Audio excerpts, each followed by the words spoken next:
Wonderful. Good evening, everyone. My name is Xavier Santiago. I am the chair of Community Board 11. I'm pleased to welcome you in the virtual environment. Thanks to our mayor and governor who have extended the emergency order. Just a moment.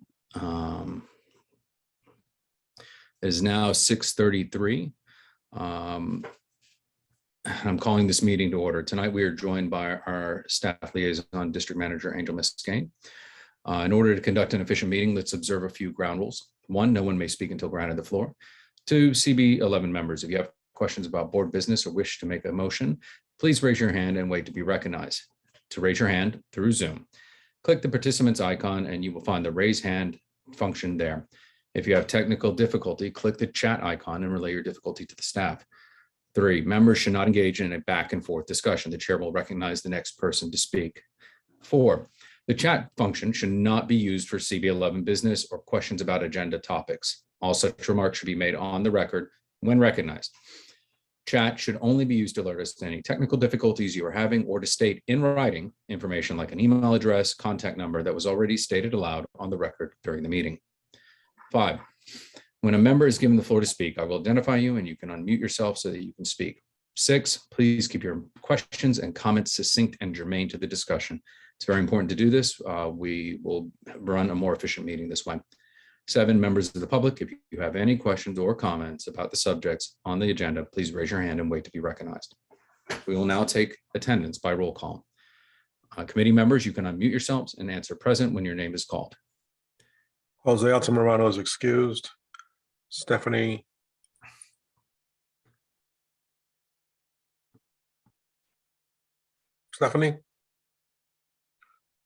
Here. Adem. Jessica. Present. David. Present. John. He's excused. Marissa. Giselle. Present. Nilsa. Present. Xavier. Present. Isaac.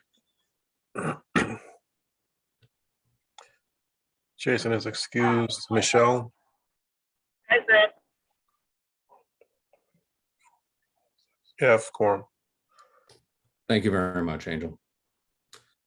Moving along. Okay. The agenda for tonight's meeting was distributed ahead of time by the board office and was posted online. If there is no objection, we will adopt the agenda as stated. Committee members, if you object to adopting the agenda, you may raise your hand to be recognized.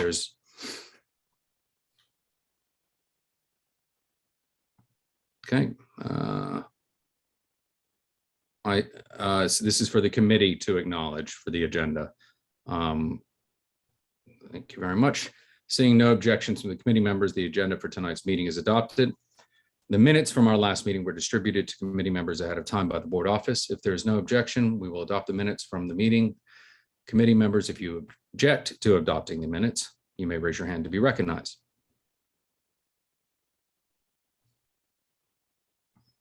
Okay, seeing no hands from our committee members, the minutes from last month's meeting are officially adopted. Tonight, the minutes of tonight's meetings are going to be taken by myself and Jessica Elliott, our vice chair. Now I will now move on to announcements. The DOT is conducting a walkthrough beginning, sorry, hold on, these are the minutes from last month, bear with me.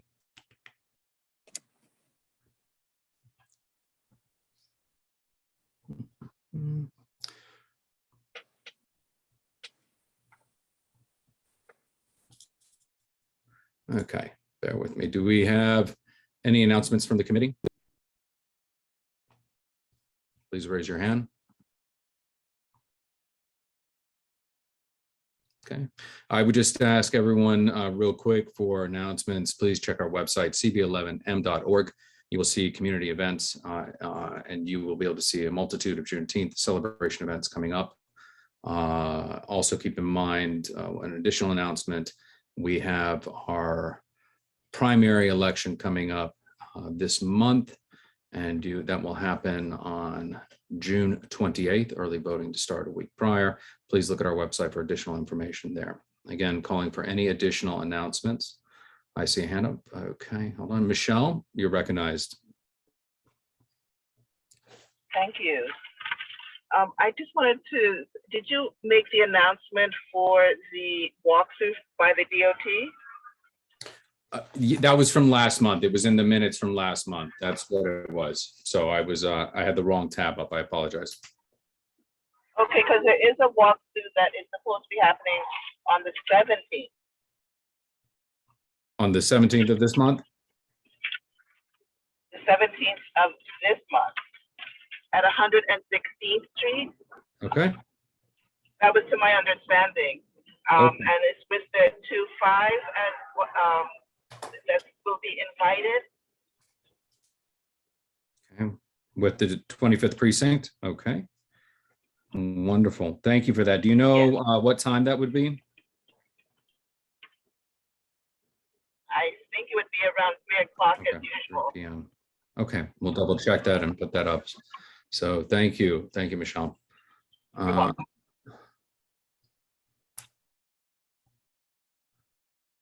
Okay. Wonderful. Thank you very much. And just to let everyone know, I will not be checking the chat. The staff will be checking it intermittently. Okay. All right, moving on. Since there are no more announcement, informational updates, I will include informational updates in my chair's report for full board. But let me just pull up my notes real quick. I'll give you a quick walkthrough of some of the things, and then more detail will follow the chair's report to be read at full board. Attended the groundbreaking of the flood prevention wall at Metropolitan Hospital on May 25th. I've attended 125th Street bid meetings. May 31st, attended the orientation for new members. That was virtual. Thank you very much to our staff. It was very well delivered, and a lot of our new members appreciated the information. We had our June 2nd Borough Board to vote on the hybrid resolution for conducting meetings at Borough Board. June 3rd, I attended the National Gun Violence Awareness Rally. On the 4th, attended El Barrio Salsa Festival. The 5th, Open Streets, 101st and Lexington Avenue launch. Please come out. It's on 101st and Lex on Sundays, and then 100th Street and Lex on Saturdays. Attended on June 10th, the Friends of La Marqueta. June 11th, I joined a lot of the elected representatives and others for the 116th Street Festival with the Hispanic Federation group. And then and that was also sponsored by Scan Harbor at Hunter College. And we also attended the Supreme Court Justice Sonia Sotomayor mural at Cherry Tree Park. So and we also had our in-person orientation for our new members. So it's been pretty chock-a-block full. I want to tell Jessica, thank you. Marissa and several others who've come to join us. Please come out. The summer is going to have so much going on. That's a bit of informational updates. So don't forget, check our website. Moving on, presentations and discussions.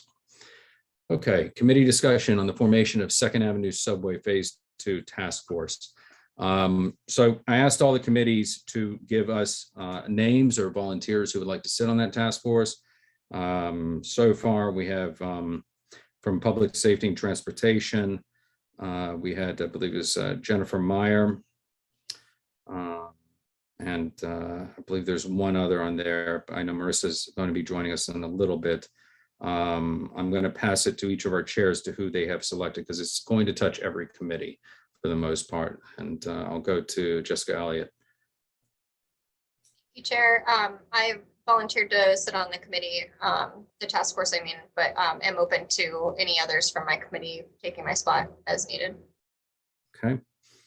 Okay, wonderful. Thank you. David, did you have anyone in mind? I think I'm the same as Jessica, but I will explore when I make that decision with the new vice chair of the committee. Then maybe that will be a responsibility. But I'll start out with it as well. Okay, wonderful. Thank you. Thank you very much. Nilsen? I know you're sitting on the hiring committee, but chairing that, did you, unless you want to put more on your plate? With the 2nd Avenue Subway Task Force. Put me down tentatively. Okay, thank you. Great. Okay, great. Giselle, I know sitting on EcoDev.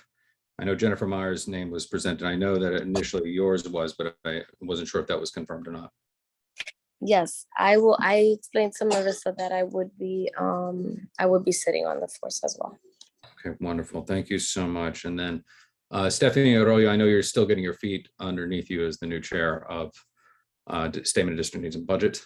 So I guess I'm put me on tentatively, and I'll speak to my committee and see who would want to take that over.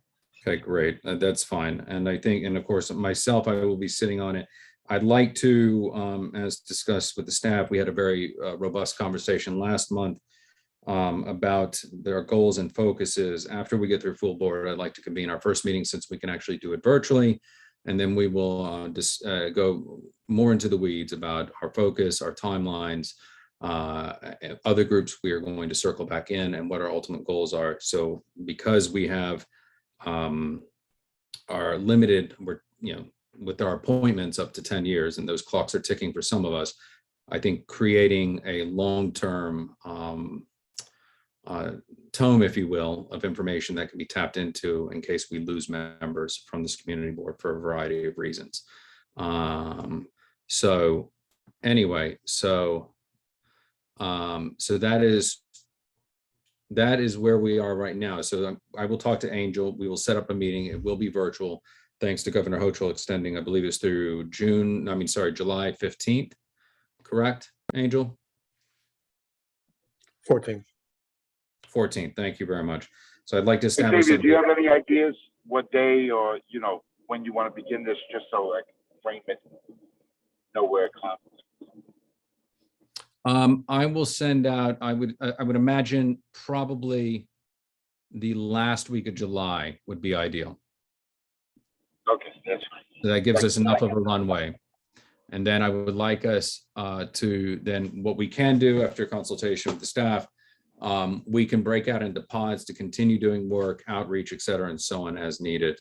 Again, so we've got quite a bit of overlap with several of our committees, and I do appreciate it. I'm waiting to hear back from Jose. I think Jose said he was also going to sit on it to get it started until he could pass the baton. I remember us having that conversation because there are myriad of issues that we're going to face with phase 2. So that is the main thing. Do any of our committee members have any questions regarding it?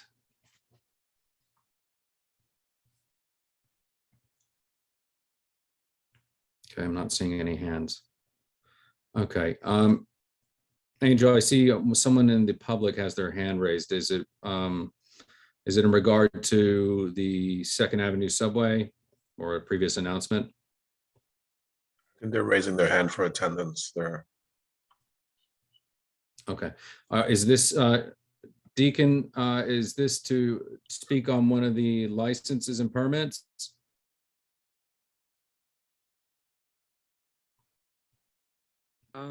Yes, I just didn't hear my name called, and I was just wondering, do I need to still be here on the meeting or? Well, on the agenda, what's really wonderful about our website, you go to CB11M.org, go to our calendar, you'll see the agenda. And if you're here to speak on one of the licenses, are you showing up as an official rep? No, not the license, the street permit, the closing. Okay, so you're here to speak on behalf of? Yes, to get approval for. Okay, then great. We will be handling that under our new business section. So I'm going to direct you for right now. So stand by. We'll let you speak when we get to that part of our agenda. Wanted to make sure I needed to be here. Okay. Yeah. No. We value members of the public, especially those with our block parties, which I miss attending, and family days.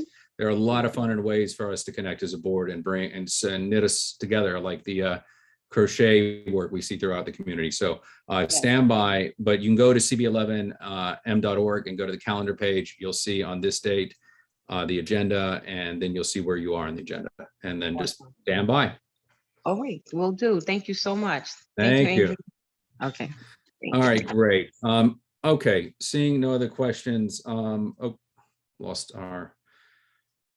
Okay, we're going to move on to board member attendance now, since there's, and again, stand by for Second Avenue Subway that will get listed on our website. Again, it'll be virtual, and we'll go into the weeds with that later. So board member attendance, and I'm going to pass the baton to you, Giselle and Angel, because I believe you have a slideshow presentation to go over to assess where we are, and Jessica Elliott, and I know Jose sit on that committee with the work that's being done.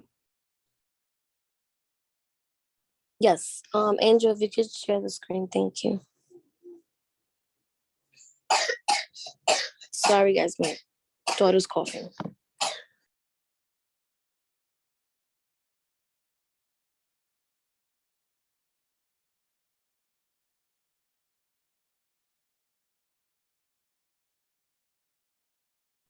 Okay, so welcome everyone to Community Board 11 removal of board member presentation. You can move the slide now.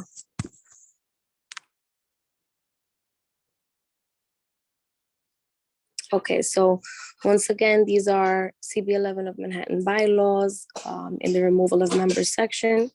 I'm sure you guys are familiar with this, but this is just to reiterate the basis for removal.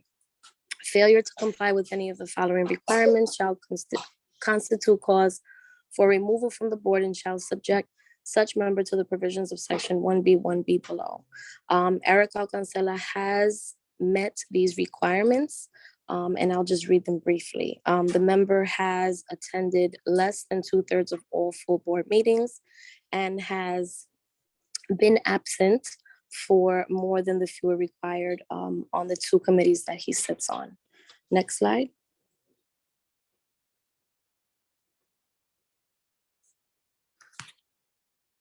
Okay, I'm not going to read this, but this is a part of our bylaws. It's also under the removal of members where the removal process is explained. Next slide.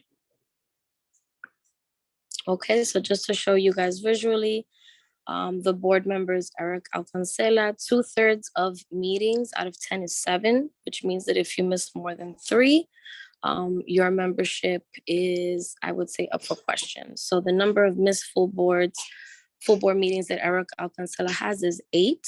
And on the 2 committees that he sits on, he has missed 9 and then 10. Next slide.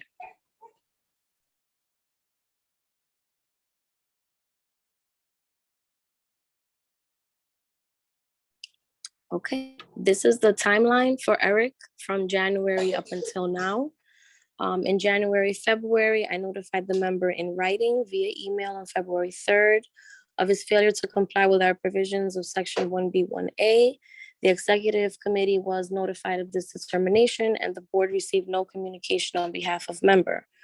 March and April, I notified the member in writing once again, April 15th, to inform him that CB11 begun the due process of his removal. Again, the board received no communication on behalf of the member, which means that now the executive committee established due process procedures for the removal of this member pursuant to the bylaws.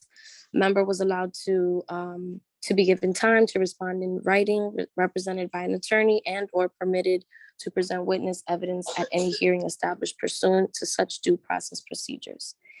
In May and now June, the executive committee appointed a special committee of no less than 3, no more than 7 members to make a recommendation to the full board as to the appropriateness of the removal of such member. A representative of the special committee shall present in no more than 5 meetings to the full board during executive session, the basis for its recommendation. Next slide. Okay, so this is the presentation that should be no more than 5 minutes. The next steps are the recommendation shall be reviewed by the executive committee at its next meeting, which is this one now.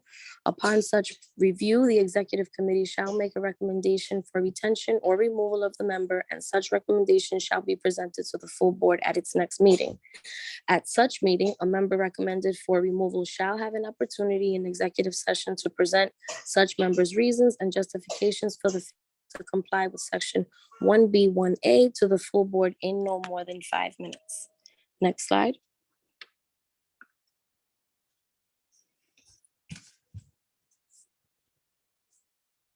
Okay, just looking ahead, considering that this is our last meeting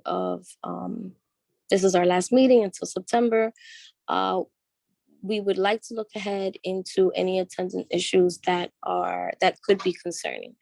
Next slide. Okay, these are concerning memberships.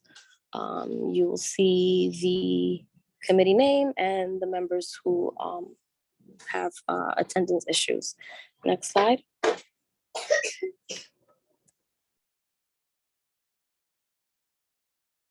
Okay, and this is a chart pretty much of, just so that you can see very clearly that if you've missed more than 3 meetings, whether it's full board or your committee,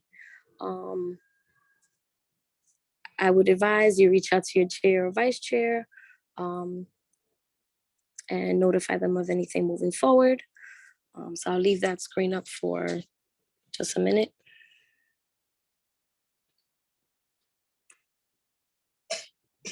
I see a hand up real quick, Jessica Elliott.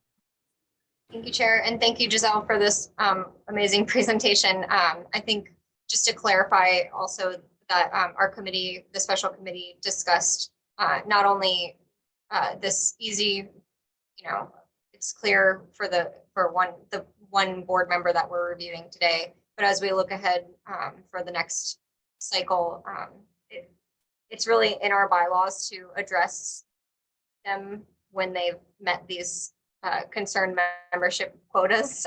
So it's just a suggestion that we potentially take action moving forward, depending if we want to hold to our bylaws as a rule. Just a thought. Thank you. Thank you very much, Jessica. I saw Stephanie Arroyo, you had your hand up for a moment, or no, Nilsa? Nilsa, you're recognized. You're muted still. Of audio issues. Mhm. I am. Do you hear me now? Yep, Okay. we hear you. Thank you. Okay. I'm sorry. Can you just go into a little bit of how you got the? Thank you, Xavier. Can you just go into a little bit of how you got the 2/3 of meetings and the number 3 point in time? Are you looking at the meetings? So the number of meetings that we have from September to June is 10, and 2/3 of 10 is 6.666666. But we rounded it off to 7, or I rounded it off to 7. So 7, 10 minus 7 is 3. So if you miss more than 3 meetings, it is concerning, I would say. So I wouldn't say that it is, I'm sorry. Can you just? Sure. I'm sorry. Can Hello? you just repeat that? Sure. Okay. Because So if from it's 10 meetings, 2/3 of 10 is 7, because then you're doing 2/3 of a different number. I just want to be clear, because I'm sure that question will come up. So 2/3 of 10 is 6.6. Yeah, because for me, the total meetings, if it's 10, should be 7. Right. So that's 7 meetings, but it's listed 3, and then it's almost like that 7 was again reduced. So I just want to understand the methodology. Okay, so 2/3 of 10 is 6.66666. But obviously we cannot, count half of a meeting. So I rounded it off to 7. So 10 minus 7 is 3. Anyone who misses more than 3 meetings is considered, I would say, in that threshold of 2/3 of meetings that haven't been attended. Does that answer your question? I think I now understand is that the threshold to be at risk is missing 3 or more meetings, correct? Correct. Okay, so that is the threshold to me. But isn't Mhm. that then a third? But isn't that then a third? But isn't that then a third, 2/3? Yeah, I think it's supposed to be 7. Yeah. I Just put like a 7 warning, like originally. just trying to figure out, because I do my numbers different. So, I'm so we sorry, put, Giselle. no, it's okay, that's fine. We put 7 originally, but I thought that 7 was a little misleading considering that we have the numbers next to it that are like 4, 5, 6, 4, 5. So people might think, wait, but I haven't reached the 7, so I'm at 4. I didn't want to confuse anyone by putting 2/3 of missed meetings, and it didn't allow me to kind of put in both words because of the spacing. So what I decided to do was just put 2/3 of meetings and then just explain that if you miss more than 3, that's why your name would be there. Not necessarily that you attended 7. I didn't want to confuse the 7 and the lower numbers next to it. So if you miss more than 3 and you see your name, then you can go across and see exactly how many you've missed, if Okay. that makes sense. Yeah, I'm following you. I can see where Nelson's talking about the confusion though. So I think what it would be easier than just in this chart, because I mean, the data is still there. The data is still true. It's just in how it's being delivered. And we don't want to confuse people in the day. So I think it's 2/3. So what you're really talking about is the allowable amount that may be missed for meetings, which is no more than 3. So I think that if there's a better way to word that prior to this going on to the record, to amend at least that top line on to where it says maybe, allowable meeting, I don't know, we could find allowable absences for meetings or whatever, some language that, and then you could put right above in the concerned membership, 10 annual meetings of committee and full board right above, so we have some kind of guidance. And then you can see by comparison, I'm only allowed to miss 3. I've now missed 6. That's an issue. That might help clear things up, but I'm going to move things along. Thank you, Nelson, for raising that point. I hope that does that clarify for you, Nelson? Yeah, it's just that, whoever reads this has to understand what the 3 means, because the 3 is not 2/3 of meetings. It means something else. So that was just the only reason I brought No, it up, thank you. because, questions will be asked. But thank you so much, Giselle, for your work. Of Yeah, course, thank you. yes, I can change it to 7 if you'd like, or I can just, like Xavier said, put 2/3 of missed meetings or the threshold or something of that nature. I can definitely fix it. Yep. Okay, David, you had your hand up. Yeah, I guess, we should be looking at 2 things here. One is, right, the number of full board meetings missed, and then whether that signifies whether we try to attempt to remove that person or not. And we know that that's always a bigger challenge than we think, even with all these absences. But aside from that, I think we're having several times with other committees, as well as the one we had last month, where youth and education did not have quorum, with people that are never going to, at this point, continue to attend. Now, while that doesn't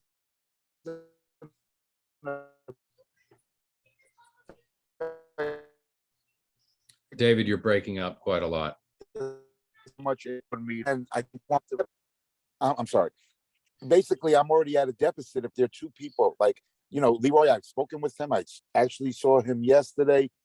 He cannot attend meetings at this point due to legitimate reasons, and that's fine. I hold it not against him. But Chair, you can remove people from committees without removing them from the board.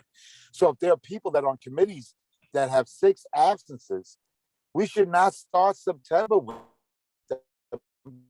You're not going to even get them off the board anyway. I'm saying is the 2 people on youth and education should be off of that committee and not signed to committees if they're not going to be able to attend meetings. Right. So David, real quick. Stop us and be present. Yeah, thank you, David. I appreciate that. One of the things, and I had mentioned to you briefly when we and in last meetings, that once we get all of the paperwork for our new members and what committees they'd like to serve on, I'm going to be reaching out to all of our chairs to find out the issues they've had with attendance. And again, feel free to, you can email me if you already have people in advance saying these people have been, not attending and they have legitimate reasons. So we can reach out and find out what their commitment is and what they can do going forward, and reassign them where we can so that we can actually have quorum. But I need you to inform me of that, and those that have outstanding issues. Stephanie? Yeah, we got the list right here. What do we have to? But- inform?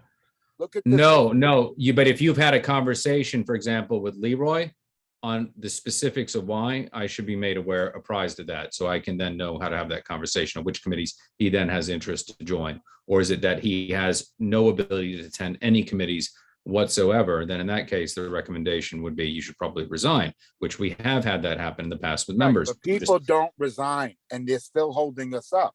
Yes, exactly. But again, you've had a conversation and we can have that conversation, share that information if you don't feel it's appropriate to disclose it now. But we have this tab and breakdown. But again, back to your point, is I will be reaching out to each of the chairs to have those conversations. Can we go to Stephanie, please? I just want to understand why do you have non-applicables to some of the members? I can't hear you. Could you say that again? Why do you have not applicable for Miss Full Boards for some of the members? Because they haven't reached the threshold of missing over 3. So because they're still on the list for their committee meetings, but not full board meetings, I just put non-applicable. Thank you. Okay. Nilsa, did you have a follow-up question? Yes, I'm sorry, I'm having audio issues. I noticed that Debiona's name and Jenny Tromsky's name is here. Are we including public members on this list? I thought that this would be just general list for the assigned full board list, not public members. The committee Or took is on. Go on. Would you like to speak to that? Right, is this comprising also public members that are on committees? I'm not sure what the question is, Xavier. Nilsa, can you repeat that? She wanted to know why public members are also included on the list with full board members. To my knowledge, these names are on our current roster. So I wasn't aware that Jenny Tromsky was a public member. I believe she sits on Echo Dev. Okay. So you were just including everyone from the rosters from each committee? Correct. Okay, which is helpful information to know, especially for public members, because they do contribute to quorum. And if they're not showing up, that's something to be aware of, because that's one additional person we should have. David and Stephanie, did you had any follow-up? No, thank you. David, your hand's still up. I know you're driving, so. I'll try to get it down. Okay, no problem. All right, next slide. That is the ending of our presentation. Thank you very much for your time. Okay, great. So the committee issued forth a recommendation to remove Eric Alcancela. Is that correct? Either Giselle or Jessica, if you wish to speak on this for the record.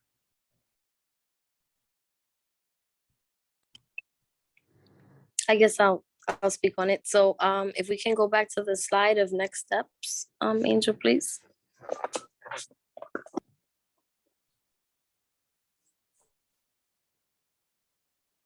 Okay, so at this point, the recommendation is reviewed by the executive committee. And upon such review, you all make a recommendation for either the retention or the removal of this member, so that it could then be presented at full board. Okay, so I will hear now, I will call for anyone who wishes to either retain or remove the member in question, Eric Alcancela. Please raise your hands.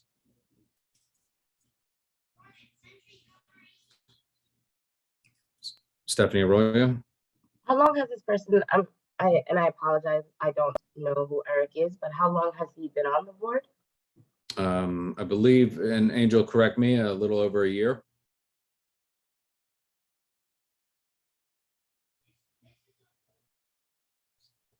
That's correct. This is his first time on the board. He's previously never been on the board, correct? Correct. Okay, Michelle? Being that he has not attended any of the meetings, I would like to recommend that he be let go of his charge on the committee and on the board. Okay, is there a second to, for the motion to recommend for removal the member Eric Alcancela for not attending the meeting since his appointment, nor returning any outreach, for the record? Jessica Elliott, you're recognized. Okay. So, all right, please call the roll. Stephanie Arroyo, Aye.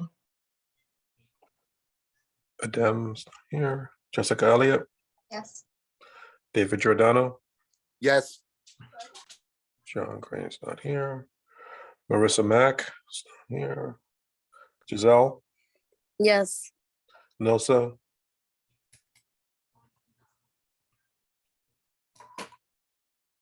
Yes. Xavier, Yes. Isaac's not here. Jason's not here. Michelle, Yes. trying Nilsa again. Nilsa,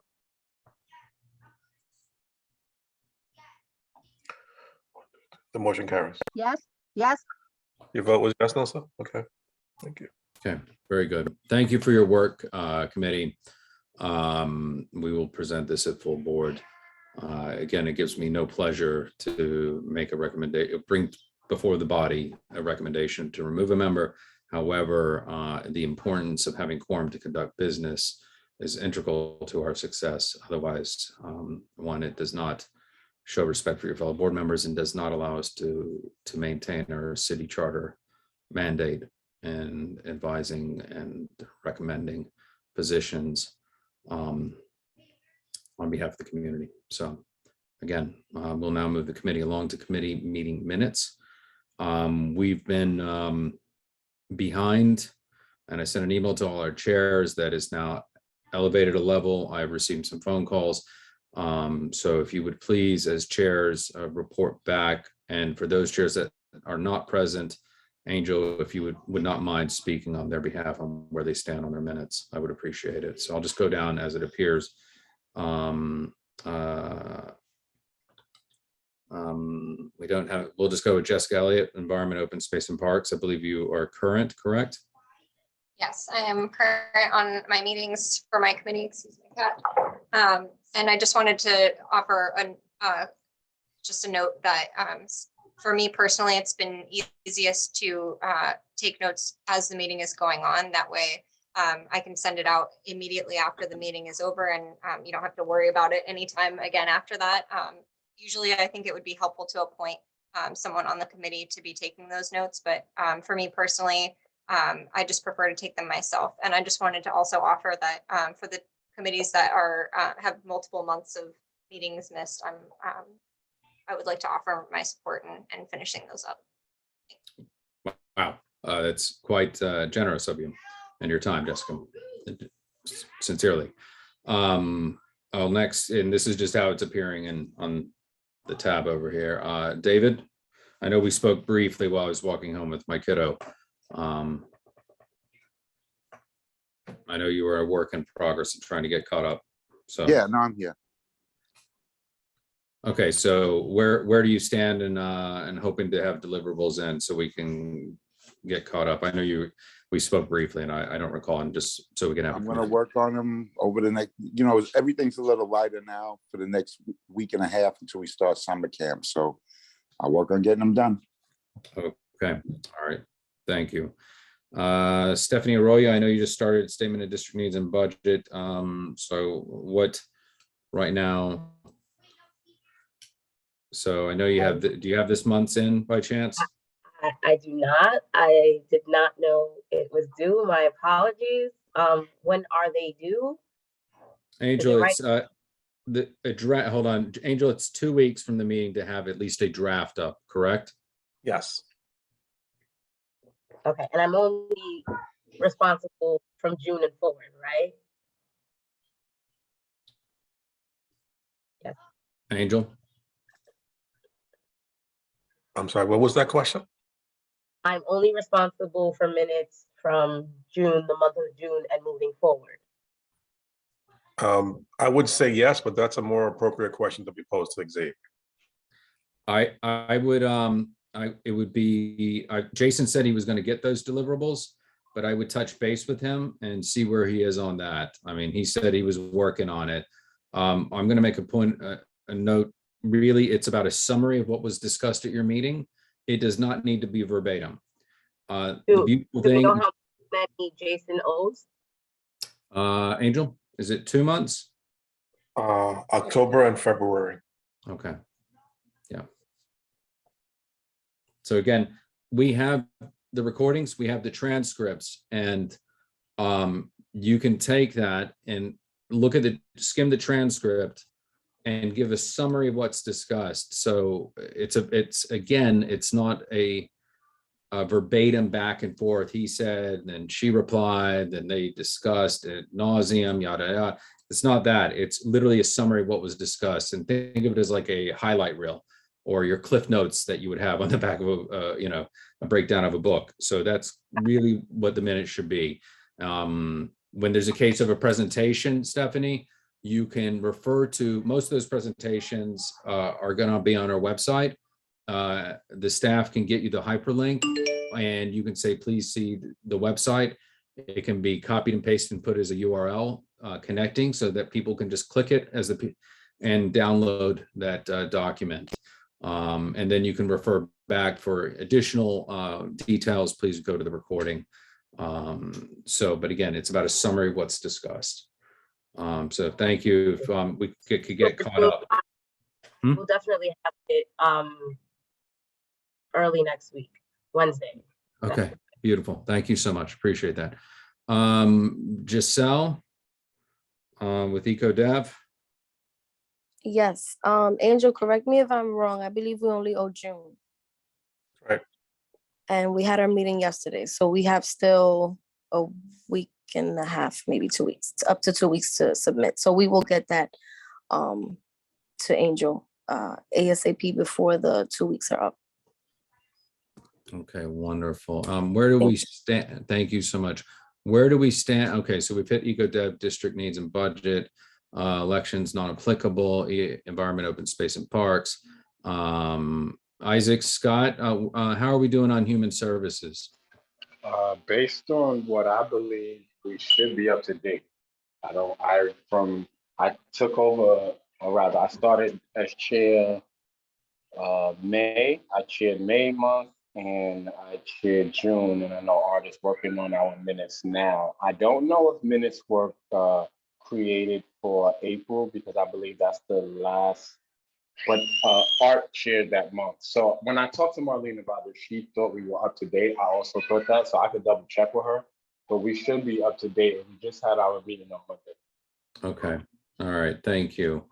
Where do we stand on housing, Angel? Housing is up to date. Okay. Do you know how many outstanding we may have? We're up to date, none. Oh, no, we're up to date. Sorry, I didn't hear you. Okay, land use, landmarks and planning. February, April, and May and June are outstanding. February, April, May, and June. April, May, and June. Okay, we'll speak to Jason about that. License and permits, they're pretty much up to date, right? Yes. We haven't had an office oversight meeting, which I'm looking forward to doing once we get to hopefully a new ADM. and that'll be happening in the fall. Youth and education, we had some public safety and transportation. I know we've had some incoming. Where do we stand there? He's submitted minutes. Okay. As far as I know, he's up to date. Okay. All right. Well, let me know when they are posted. As soon as we get minutes, they're posted. Oh, okay. Brilliant. Thank you. Okay. All right, great. Please, I implore all of you for us to be in compliance with the law and get the minutes up as soon as possible. Like Jessica said, it's so easy if you just do it right when you sit down or have someone else help take bullet points. And again, it doesn't need to be a verbatim, just a summary. So thank you very much. I'm going to move us along to hybrid meetings. I've spoken with Jessica and Jason, and Angel and I have had some conversations, regrettably, and I apologize for any background noise from my 8-year-old. We have had to quarantine our house because my youngest has contracted COVID. So he's right in the next room and he's playing Roblox. So I apologize if you hear any of that noise bleed over. But luckily, we're okay so far. Hybrid meetings. The reality is that two things we have to figure out. One is full board in a place that'll host us. Places like Mount Sinai that used to still are not opening their doors. Angel is going to be exploring who is willing to let us in and where we can accommodate us in the neighborhood. When it comes to committee meetings, it's given the way the law is written, we are just going to have to pull the Band-Aid and everyone's going to be required to show up. We've had this discussion about, what are extraordinary circumstances. It was heavily discussed at our last meeting. And the reality is that I'm going to ask each of us, I'm going to ask you, if we were meeting in the same room right now during executive, I will ask people to wear their masks. I will ask the public. I have no problem with that. Now that, COVID's still around, and I'd rather be safe than sorry.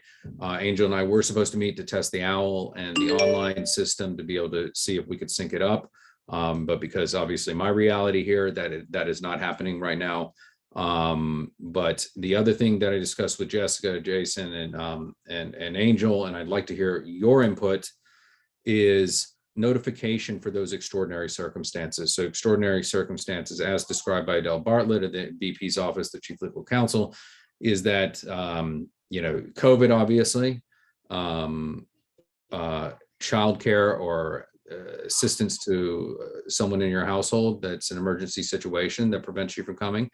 And there are a handful of others, but just because you're afraid that the way the law is written, it doesn't really allow that. But say, for example, if you have several comorbidities or in a high risk, that would be the case. But for quorum, we need a physical standing body that is in person. And so one of the big issues was about notification. So we don't lose quorum. So we don't have what happened at Youth and Education, where a meeting could not be conducted. You have to be in person. And we kind of came to a consensus that 48 hours to notify the chair is ample time so that the chair can then react and say whether or not the meeting is going to occur. So I'd like to hear from you as leaders of the board, what your thoughts are on that and other input that we may not have discussed or may not have thought of. So please raise your hands and so we can have a discussion on this.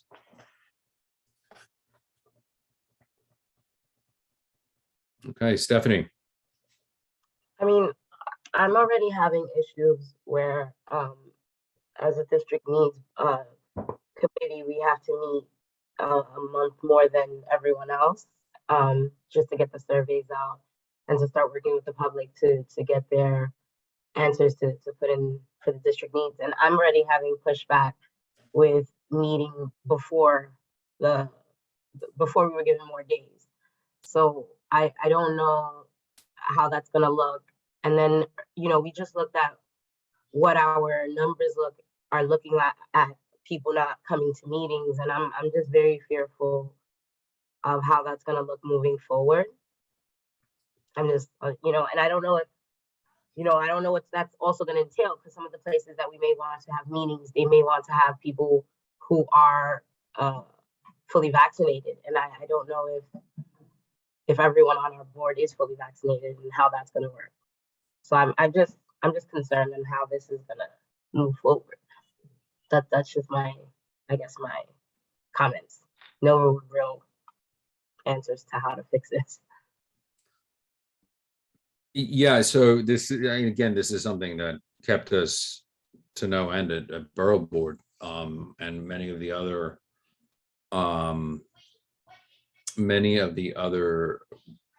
community boards, not just in Manhattan, but citywide, are experiencing the same problems.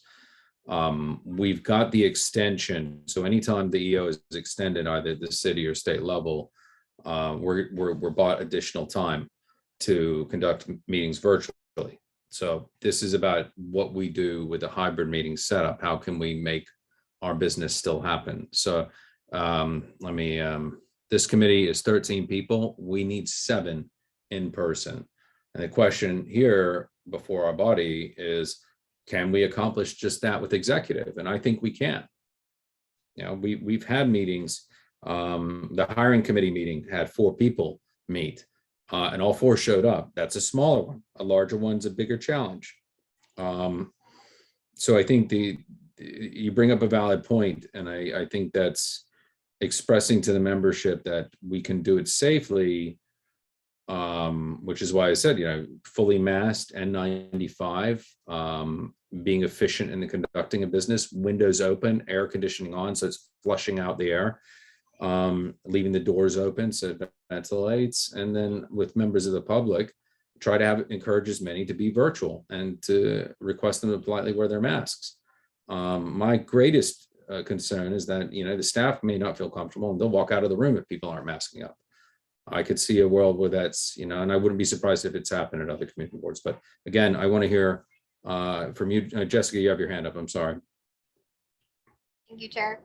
I think personally, you know, we're all going to be respectful of each other and, you know, wear masks and protect each other in the ways that we would because we're all friends and great people. So I personally see no problem with, you know, moving into all committee meetings being held at the board office, and just expecting that every member of the committee would show up in person, unless there was, you know, the 48-hour notice, you know, letting us know in advance that they would not be there. But just holding that sort of requirement for all committee members to just be in person, I think is the only way to, you know, make sure that we don't have 3 people show up in person and everyone else, you know, assuming that it will be okay and that they don't have to show up in person. I think we all have a role here and we want to do our jobs effectively. And I think the only way to do that with this situation is for everyone to expect that they will be in person at the full board office for committee meetings. Okay. Yeah. And so you find the 48 hours a reasonable time to notify the chair so you can react. Correct. My only concern with that is that, you know, if it is really an emergency, I don't know how, you know, we can provide 48 hours notice, but I think we'll just have to, you know, take everyone's best word and hope that people are, you know, doing the right thing and what they need to do to be prepared and help us be prepared to run these meetings. Mm-hmm. Okay. Thank you. That's helpful feedback. I would, like I said, if it's an emergency, you know, you're in a car accident, you're, you know, you tested positive for COVID or you're very ill. I think those that, for example, have pre-existing circumstances that would be qualified as extraordinary, I think getting that notification on time, you long-standing health issue, for example, or caregiver. I mean, they spell it out pretty plainly. So, but thank you. That's very, very helpful. Nelson.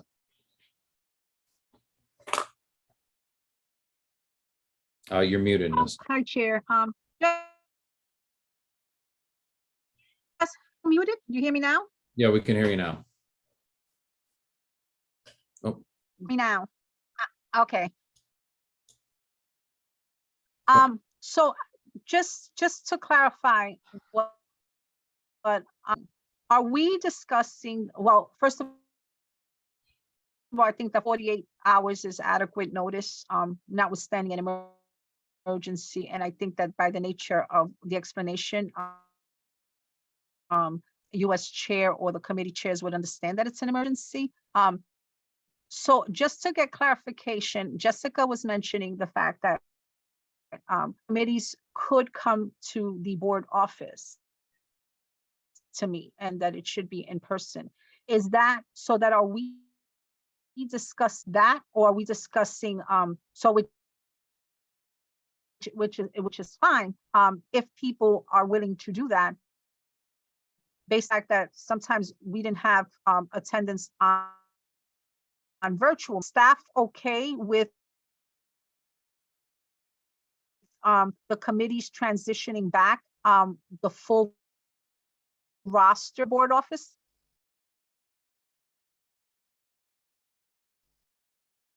I think the understanding was for committees to meet at the board office, not the full board. Right, so what I'm saying, so what I might have misspoke. So I'm saying in light of space and in light of people coming in to see the committees, such as land use or licenses and permits, is the staff okay with having committees meeting at office? I think that's an Angel question for sure. How am I supposed to slack off during the meeting if you keep calling up? Yeah, no, we're fine with it. You have to do the job. It's fine. It's actually from a operational standpoint, it is a lot more reasonable for us to do the meetings in person at the board office, since we're going to have to figure out a way to pull them off as a hybrid. Taking the hybrid show on the road for a number of different committee meetings would just, be very onerous. So, given the choice, like having it at the board office is far superior alternative. And I think in terms of public attendance and presenter attendance and all that, I think that maintaining the hybrid, aspect of the meeting, that the hybrid, type of meeting maintains the remote part of the meeting for participants and the public. So I think people, members of the public and presenters will take the option to participate remotely. I know that presenters for sure are going to want to be participating remotely. Okay. Yeah, so it'll be fine. Does that answer your question, Nelson? Can I just have a follow-up? I'm sorry, my apologies. Now issues. And in terms of the full board, are we looking to convene all 50 members in one space? Because I'm sort of trying to brainstorm now. Or are we looking to do that hybrid with a quorum in person and the rest virtual as a hybrid? So right now, we would so if you remember last June, when we honored Joe Goldblum for his many years of service, that was all in person. We were required to do all in person, and they didn't have anything in effect vis-a-vis an emergency order with hybrid or anything like that. So the idea would be to try to convene as many people as possible, and then anything that those individuals who met the extraordinary circumstances would notify the chair. It would have to be made public that they have met an extraordinary circumstance, and which is why they'll be attending virtually. So for example, if we were able to be, I think, a Dream Charter, again, that would require us then to have the capability to have the camera system, be able to engage with the public virtually, et cetera, and so on. That is going to be our bigger challenge, I think, from an operational standpoint, as well as safety and also in people engaging and showing up in person. But I think out of our membership, we could achieve at least 26 people to show up and spread out and wear masks. The question will be how many of members of the public. And because we would not be in our space. And again, the indication is that, you know, we can politely ask, but it's not, we can't require kind of thing. And so that's why encouraging people who want to participate. And we found a lot of members and an uptick in the public participating during COVID would prefer to stay home and just be able to participate that way. So I think our challenge will be full board. But again, we'll see. We're very much going a month to month still in this case. So yeah. Did that answer? Thank you, Chair. Thank you. Are there any other Yeah, because I'm brainstorming some possible. Do you have okay. Are there any other comments or questions on this? I see David. David, go ahead. Yeah, so I just want to make sure. So we're saying that a requirement for all people attending the meetings they will have to wear a mask.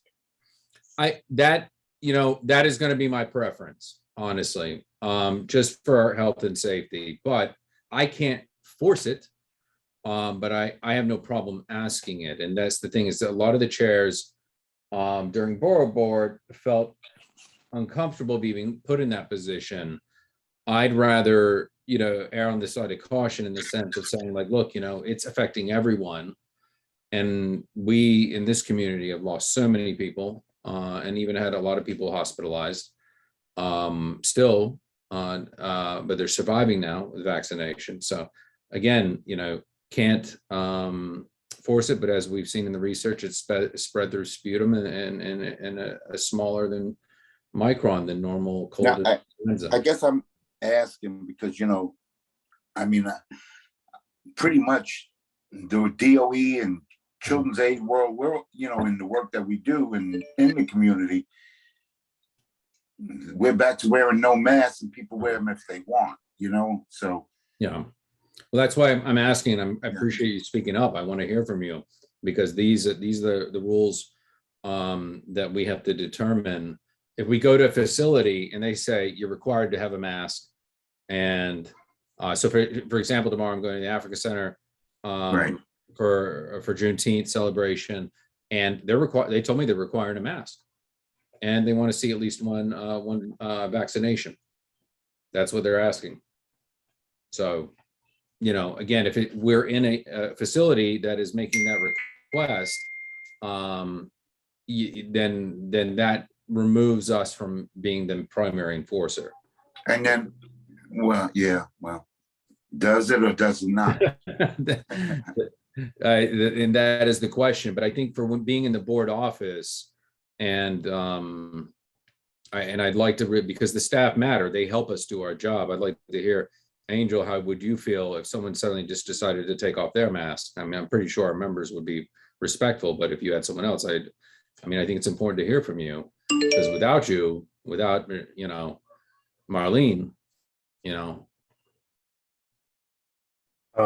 I think I just walk out of the room and let you guys continue your meeting. Okay, thank you. That's honest, and we appreciate that honesty. Yeah, so David, you had something else? Because I appreciate your comment on that. I really do. No, I just keep forgetting to lower the hand. Okay, no problem. Nilsen.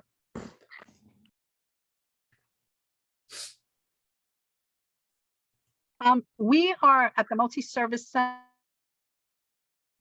center. We are in a mask optional building, but one thing I do insist is that everyone take their temperature.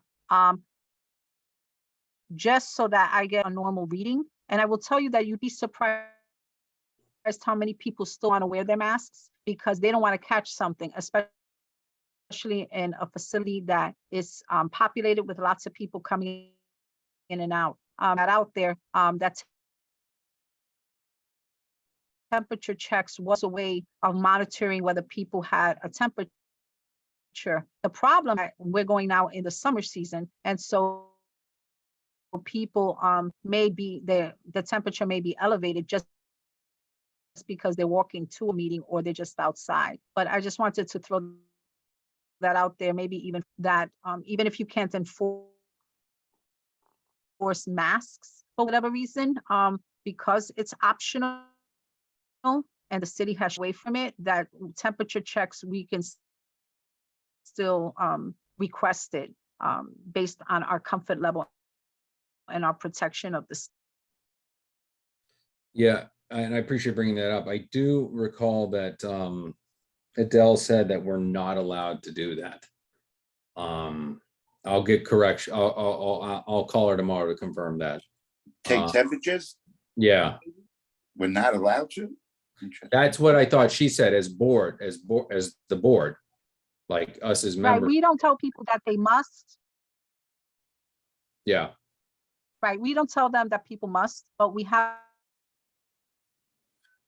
a temperature and we're a mask optional building. If you'd like to take it, please do so. And if you'd like, note it on your sign-in okay. sheet. And we get compliance at least 99.5%. It's not mandated, but we request, and people want to check the temperatures because they're concerned that they may be catching something. Okay, I will circle back to Adele and confirm whether it's a possibility. So am I hearing a general consensus that for at least the committee meetings, having them at the board office, giving 48-hour notice to the chairs of each committee for extraordinary circumstances, unless there's an emergency, obviously, as we have discussed, will be appropriate, and that, again, recommending that people wear their mask, having the room ventilated, and then encouraging the public to, although they'll be welcome, but once we hit capacity, they'll have to go hybrid, but encouraging those to participate virtually in the meantime for health and safety. Do we have a general consensus on this? Yes. Okay. Angel, I don't think I need to call this for a vote, do I? Nope. No, okay. I will find out about the temperature checks. Angel, in the meantime, would you be so kind in the next couple of weeks to chase down places that would host us for full board? Yeah, I'll be doing that over the summer. Wonderful, thank you very much. And Stephanie, to your comment, because it's extended till July 14th, I would highly recommend convening your committee as much as possible right now. And just say we're doing this so we can get it in virtually before we go out. Already the plan, already the plan. Beautiful. No, beautiful. And anyway, if you need me to help out and, just reminding people, let's get this done right now to make it easier on us, just in case they don't extend the, I'll back you up. Okay. All right. Wonderful. All right, I'm going to move us along to our external board appointments. So this was brought up about a year ago. We have existing CAGs. So you have community advisory groups, community advisory boards. That in some instances the community board holds a seat or seats. They do not necessarily meet all the time. They may meet, some meet monthly, some meet quarterly, some meet biannually. Some are currently in a holding pattern, not meeting at all. And again, many of these appointments, oftentimes the board chair will sit on that because the board chair sits ex officio on all the committees, but that's actively representing the board and the work of the board. So Angel, I don't know if you had anything to pull up for us on the screen. I hadn't, but I can. Just give me a few seconds. Yeah, just bear with us, everyone.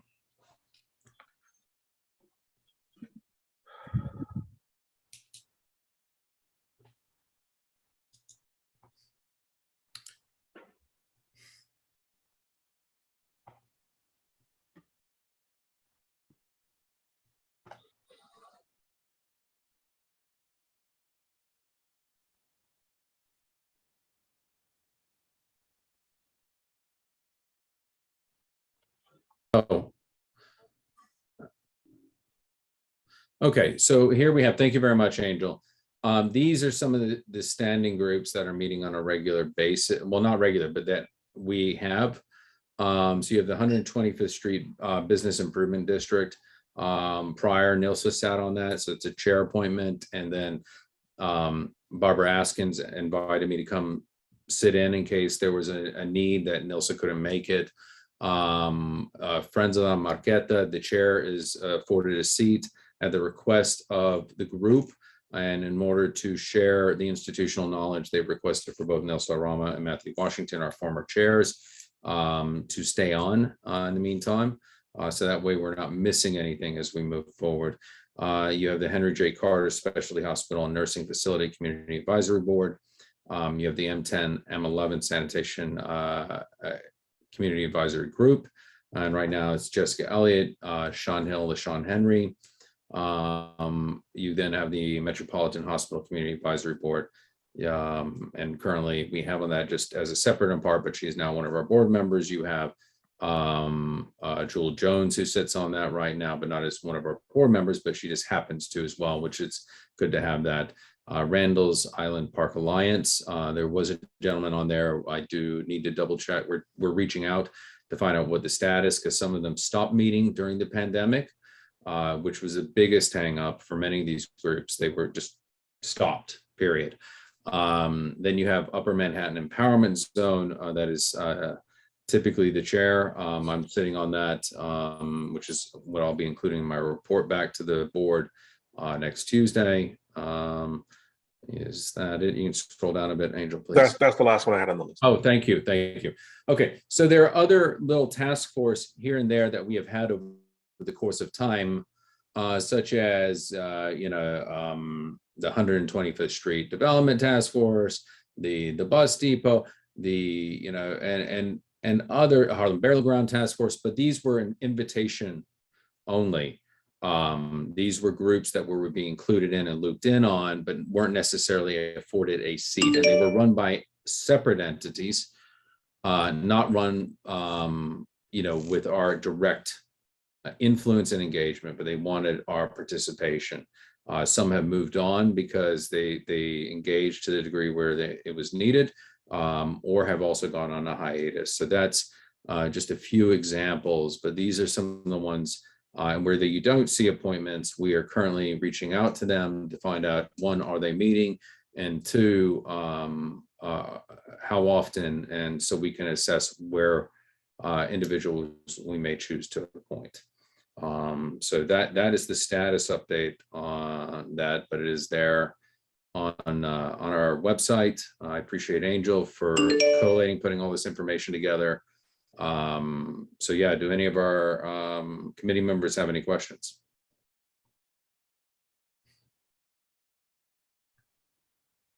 Okay. Not seeing any. I don't see any other questions from individuals here and any of our other public. Again, we're working on fleshing this out, but again, it goes in our minutes. And then the chair's report, where the chair sits on it, and those members who sit on a committee that would directly report back, say as it pertains to environment, open space, or parks, or human services, would report back to that committee in an ideal world. So that is something we are aiming to get an on-ramp come September. I see one hand up. Jessica Morris, you had a question. I do, Xavier. Thank you for doing this. And I think I asked the question at the last full board and had previously inquired about this.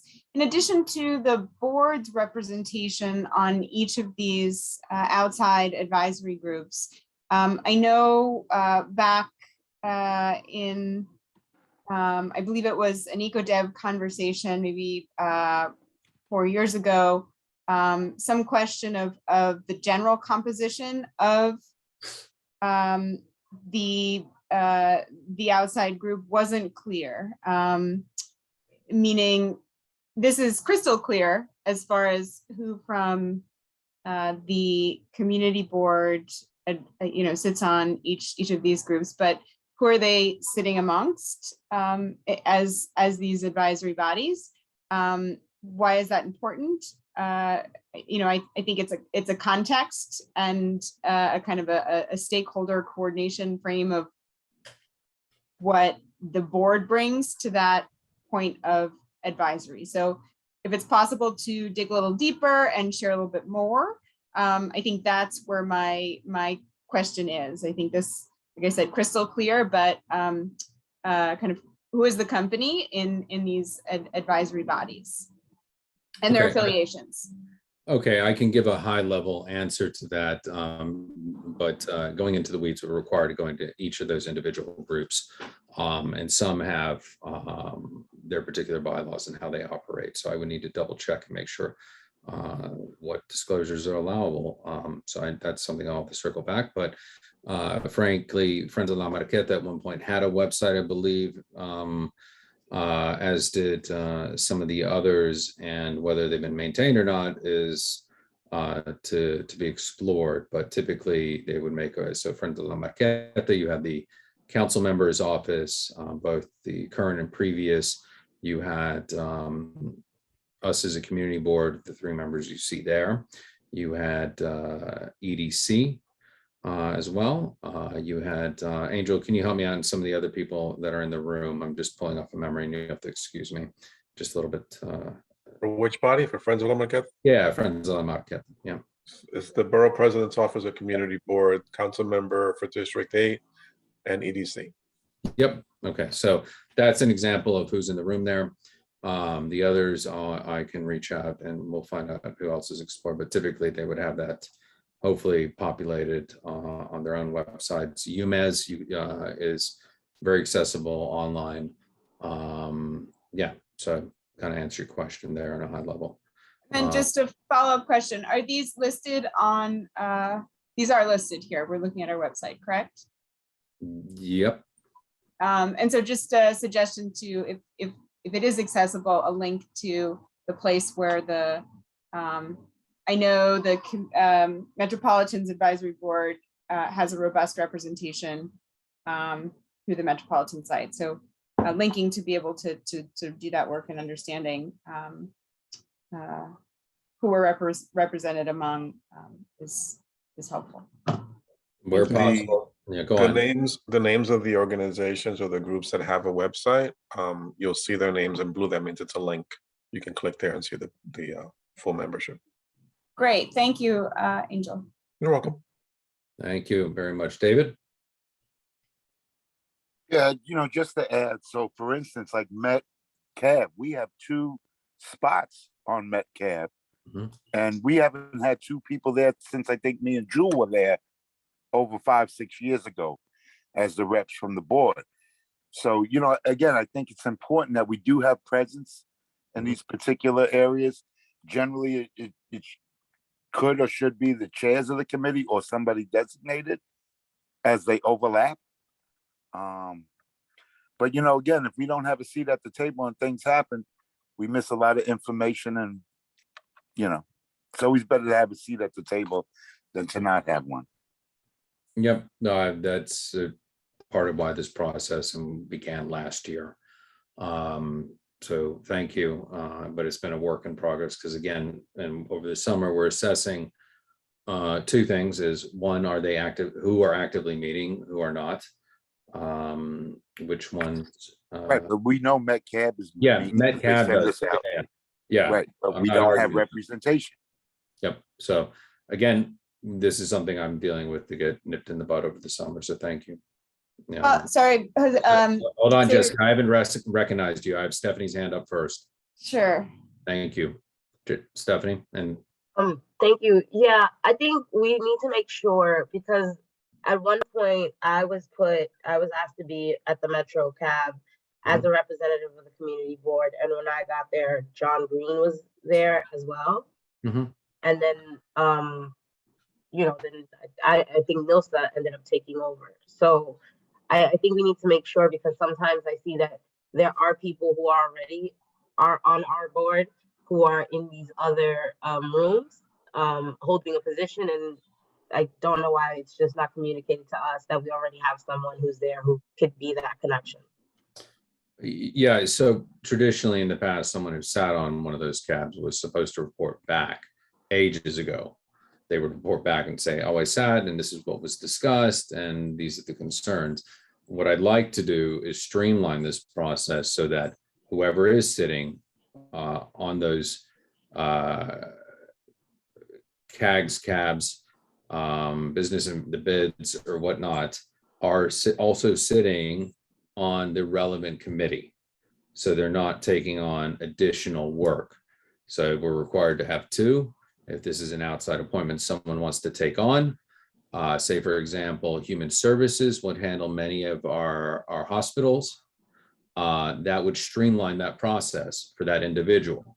So they're just adding one additional meeting versus having to then say sit on youth and education, eco-dev, and then have to go to the cab for Metropolitan and then go back to Human Services to report back. So then you've given them two, an additional meeting on top of one outside group. So it's about being efficient and respectful of people's time.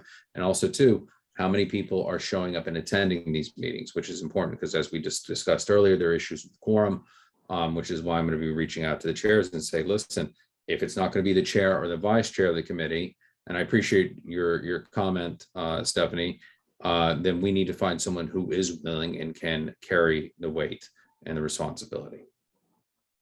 So does that make sense? Yeah, I was just saying makes sense, but actually I was on mute. Makes sense, yeah. Okay. All right, Jessica, you had a follow-up question? I do, yeah. I know the district lines get blurry around Mount Sinai, but they're a big neighbor. Do they have some sort of a cab or group that we may want to give a knock on their door and find a seat on? They have, but we are not afforded a seat at this time. Angel, would you like to speak to that? I think it's important for folks in this meeting to understand a distinction. There are many of these bodies all across the district. They do not all reserve a seat for the community board. Such an example is Mount Sinai. So while any member of the community or other that may meet their qualifications is eligible to apply to join their community advisory board, there isn't a set community board 11 seat that the board chair would then assign someone to represent our board on. It's important to understand that distinction. That may be the case on the Met Cab, may have been the case historically. The point now is that an appointment hasn't been made in a while. We got to figure out if there is anybody that's sitting on that is sitting there representing the community board, not just that coincidentally happens to be a member of Community Board 11, but that is holding a seat specifically held for Community Board 11 members at the appointment of the community board. And if not, then Xavier could appoint someone or someones to fill those seats. Great, thank you, Angel. And so the point of bringing this up is activating our full roster and activating all of our committees and making it an efficient process. So again, going back, being respectful, making sure people are not biting off more than they can chew. You have your 2 meetings plus your full board. And if you then sit on a cab or a CAG or what have you, okay, you've now got 4 meetings a month. You may need, can you handle that? That's very important because for us as a body, we have to make sure we can conduct business. And it's again, just like, for example, one of our members, Jennifer Mayer, wanted to add a 3rd committee. And I said, are you ready to do this? Do you have the time? Do you have the capacity? Do you have the interest? And she waited for 3 months, thought about it, and then said, yes, I do. And that's how she took on more. So again, it's up to us. And that's something we're working on over the summer. And I look forward to chatting with the chairs, talking with our new members, some people who've come on who used to be members and are now back with us to find ways we can be more efficient and productive with our time. So I'm not seeing any more questions. I'd like to move the agenda along because we do have quite a bit of new business. And thank you, Angel, for all of your level best work. Brilliant. And we'll keep adding to it and working on this aspect. Thank you, everyone. Now we're going to move on. Do we have any old business? Okay, don't see any hand.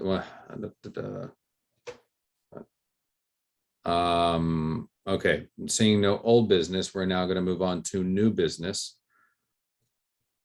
which are our restaurants, corporate change, liquor licenses, renewals, a whole and expansion onto municipal property for, okay.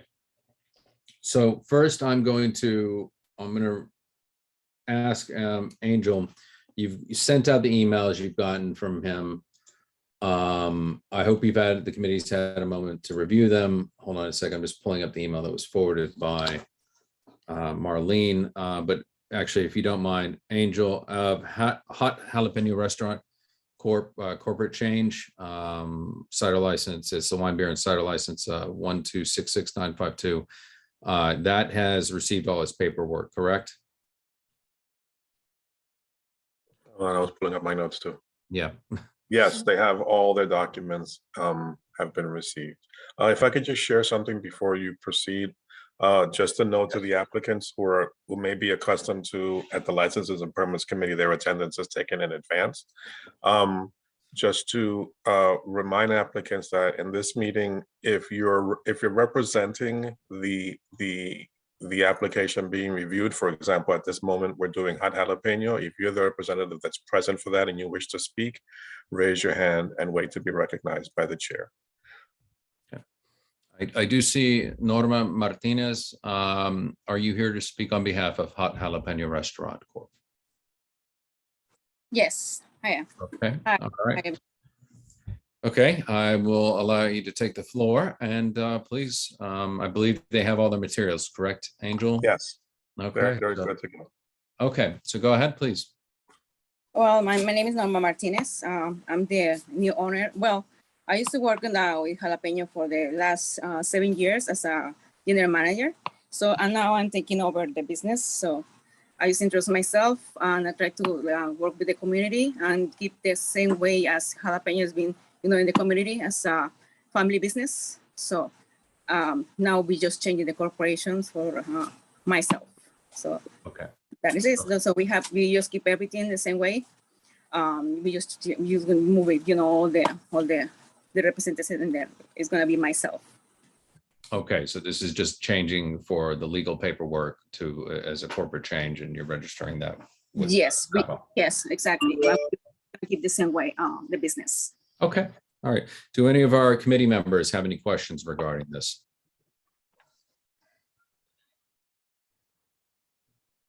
Okay, I'm not seeing any hands from our committee members. And what I'm going to do is I'm going to go through all of these and then I may bundle a handful of them.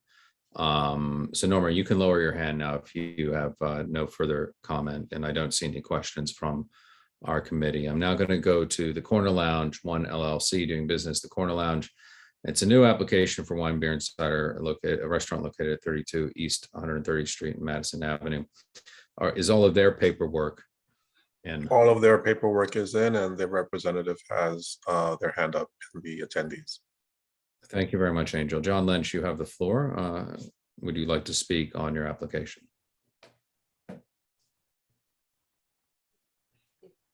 I just want to let the community know that I'm here. I'm actually at the restaurant itself, and my client owner is in the kitchen, but available to speak if you have any questions for him. Okay, all right, very good. Is this the same John Lynch who used to be on CB10? It is, in fact.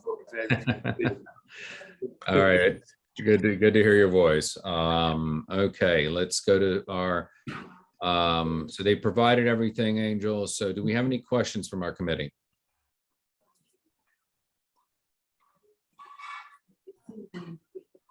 I'm not seeing any hands raised. I have one question. What type of food are they going to serve there? Well, I'm looking at a menu right now. It is quite a mix of pastas and flatbreads and salads and appetizers, burgers, desserts. So it's a pretty extensive but not overwhelming menu. Okay. Okay, thank you. All right, well, thank you. I see no committee hands up. Thank you very much, John. I'm going to move things along. Thank you, David. We have Vidigal NYC LLC doing business as Santiago's Beer Garden, renewal application for wine and beer and cider license number 1310044 for a restaurant located at 2337-2339 First Avenue and 120th Street. Is all the paperwork in, Angel? All documents have been received. Okay. Are there any questions? Is there a representative here? For renewals, we don't typically ask applicants to come in, but let's see if one of them is present. 1 second. Okay. See a hand up from Matthew I Furman. do. Are you a representative for Santiago's Beer Garden? Yeah, I'm the owner. Are you the owner? Hi, well, welcome. So you're here to answer any questions? Yeah. Okay, wonderful. Do any of our committee members have any questions?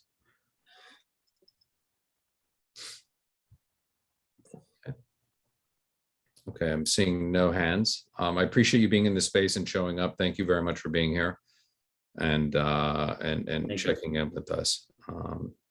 Okay, next is Prime 116 LLC doing business as Boca Prime.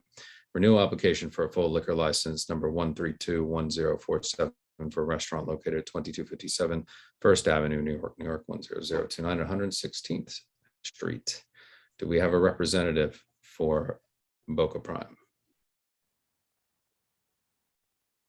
Okay, good. Do they have all of their materials in, Angel? They did submit all their materials. We have an attendee with their hand up, Julio Yep. Cortes.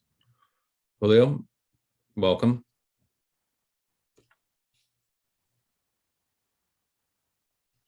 Do you have anything you'd like to add to the application, a renewal?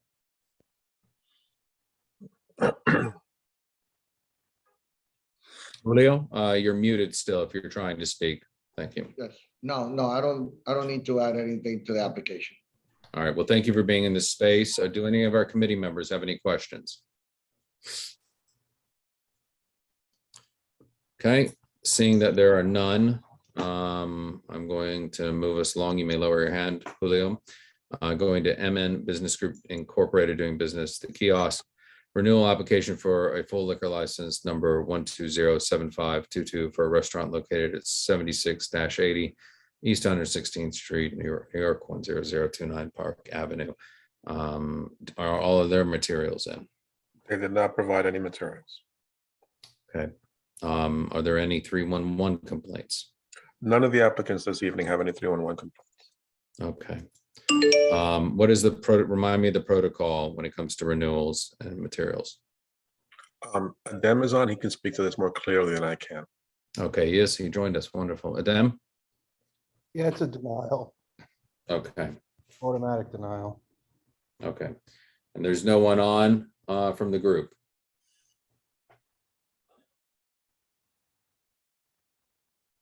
Okay, I see no hands. All right, so just mark for number E, that would be a recommendation for a denial. And why didn't it come before the committee? Each of these notices came in after the committee meeting. Okay, thank you. All right, just double checking. All right, next, all right, so I'm gonna just take this. There's one more liquor license. Yep. Well, actually, there's two more. Sorry, go ahead. Okay, so you have the, go to the next slide. Yeah, we have MN for kiosk, and then we had Italian food philosophy. Okay, so Italian food philosophy, liquor license doing business, Delari applicant is seeking an expansion onto municipal property for license number 1342636 for a restaurant located 232 east of 111th Street, New York, New York 10029 Second Avenue. Did they provide all of their materials? Yes, they did today. Okay. And the representative is in the attendees. Wonderful. Michelle Matoro, Yeah, like to speak on this? I'm here to answer any question. Okay, Adem, would you like to comment on this? Because I don't think I recall ever having an expansion onto municipal property come up before. Yeah, neither have I. So if Michelle would like to just kind of explain what that is, I think it would be Yeah. helpful for all of us. Sure. When we applied for our wine and beer license, we applied it for having use only inside of our restaurant. We are part of the open restaurant program, so we were not serving alcohol on the outdoor portion that we have. We're now trying to apply to have that served onto the outdoor. And when we checked with the SLA, they said that the process was to notify first the community board before we notified them that we're actually applying the license for the outdoor use. Okay, so this is so in your setup, I'm just looking, trying to get a Google map here.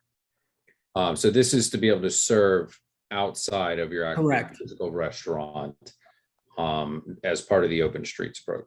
Correct. Okay. Okay. Do the committee members have any questions? Please raise your hands. Okay. Isaac? Yeah, so just want to be clear. So it's like you have the outside seating, but you can't serve alcohol just right outside the door, right? Like it can only be inside. Correct. And currently we are not serving outside. And so that's why we want to have everything set up so that we can serve outside. Copy. Thank you. Okay. Okay. Okay, are there any other questions? Okay, so I'm gonna just read out the items as it was as it was submitted on the agenda with A, B, so A, Jalapeno Restaurant Corp, corporate change, B, the Corner Lounge One LLC doing business, the Corner Lounge, C, Vidigal NYC LLC doing business as Santiago's Beer Garden, D, Prime One 16 LLC doing business as Boca Prime, E, MN Business Group doing Inc. doing business as the Kiosk, F, Del Area applicants seeking an expansion on municipal property for their license. The only one out of this, just to make things cleaner, I'm gonna take A, B, C, D, and F and group them together for a recommendation to approve. And then we will take the item E for a recommendation to not approve or decline, just to make things simple. Okay. So any hands to make a motion? Stephanie? Motion to approve, A through, I forgot the letters again, A through F? A, B, C, D, and F. A, B, C. D and F items. Those were the ones that met all the criteria. Is that correct? Correct. Angel? Yes. Okay, Isaac Scott, you had your hand up. You wish to I second? just want a second. Yep. Okay, please call the roll. Stephanie, Aye. Adem, Yes. Jessica Elliott, Yes. David, Yes. Marissa, Giselle, Yes. Nilsa, Yes. Xavier, Yes. Isaac, Yes. Michelle, Yes. motion carries. Okay, very good. I will now entertain a motion to deny MN Business Group, Inc. doing business at Kiosk renewal application for full liquor license number 1207522 for not supplying all of their materials in the Adem Brehop. Yeah, motion to deny. Okay, is there a second? Please raise your hands. Stephanie, Second. please call the roll. Stephanie, Aye. Adem, Deny. Jessica, Yes. David, Yes. Marissa, here, Giselle, Yes. Nilsa,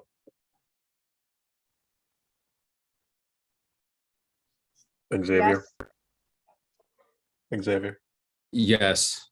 Isaac, Yes. Michelle, Aye. the motion carries. All right, thank you very much. We're going to move along to the block parties, please. I think item G is next up or on our agenda that was posted on the website.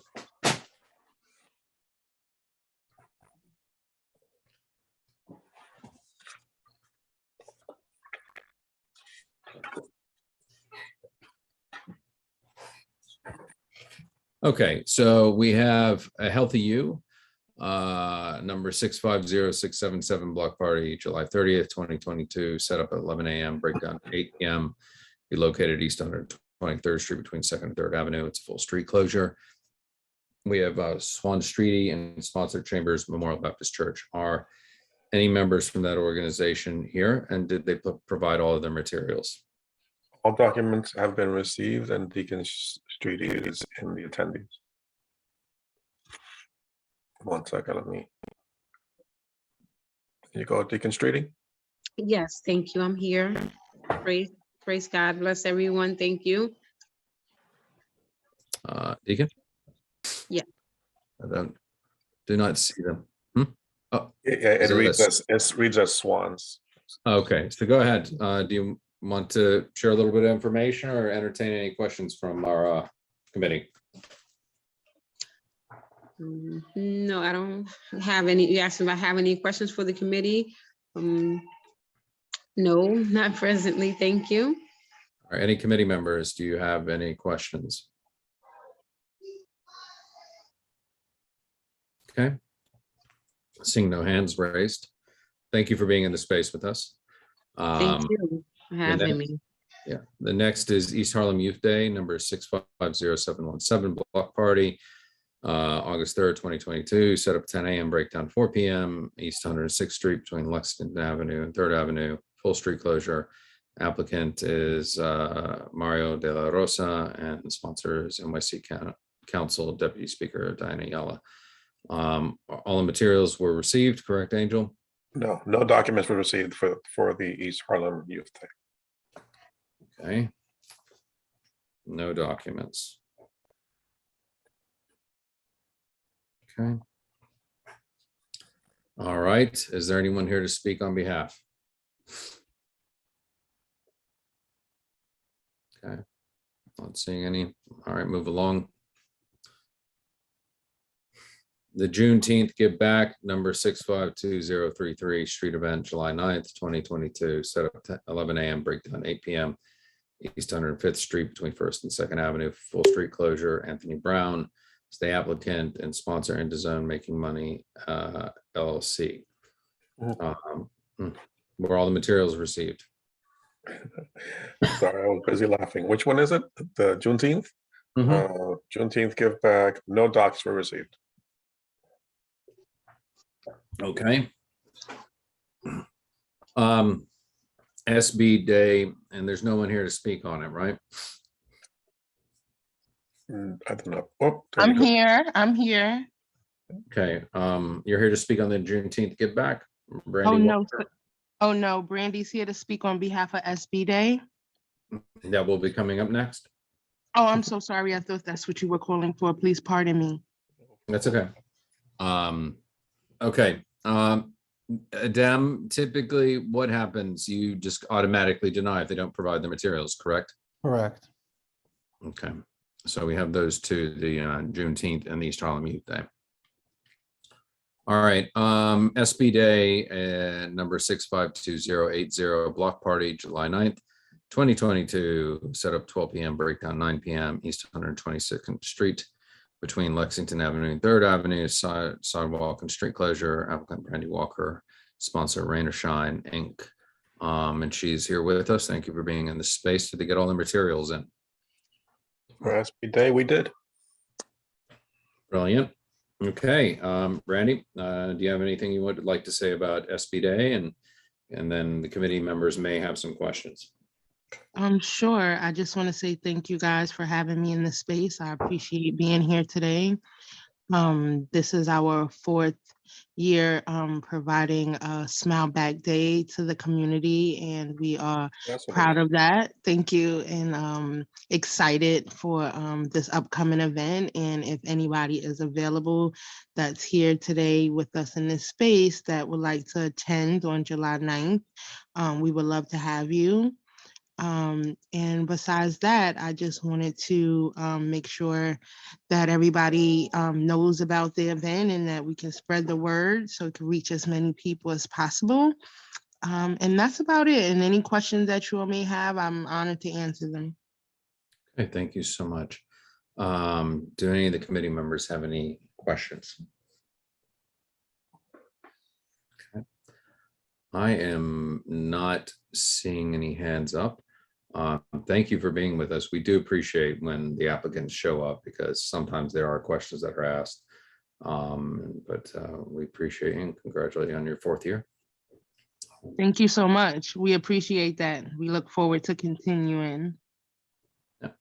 Wonderful. Next, Wymanis Helping Hands Inc., number 653236 Health Fair, August 13th, 2022, set up 8 a.m.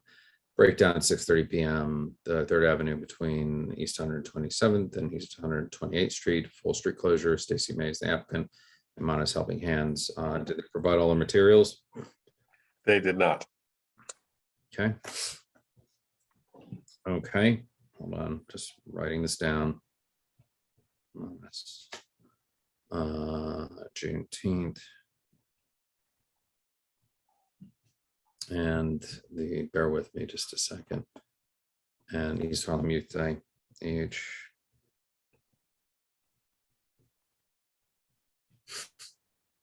Okay. All right. And there's no one here to speak from it. I don't see any hands raised. We're gonna go to DeWitt Clinton Family Day, number 653545 block party.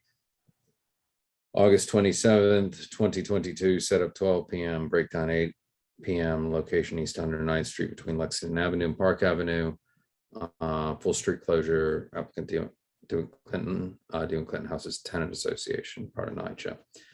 Do they provide all the materials? They did. Okay. Is there anyone here to speak on it? Don't see any. Okay, very good. Next slide, please. That was the last one. Oh, it was. Okay, great. So I'm gonna read these off. We're gonna take and bundle the ones that did provide everything, and Angel, please step in if I misspeak. Going off my notes, item G, a Healthy You, application number 650677. SB number, item J, SB Day number 652080. Item K, Wymanis Helping Hands Inc. No, sorry, no, they did not provide everything. Item L, DeWitt Clinton Family Day 653545. Correct. Those 3 gave all their materials. So I will entertain a motion to approve those 3.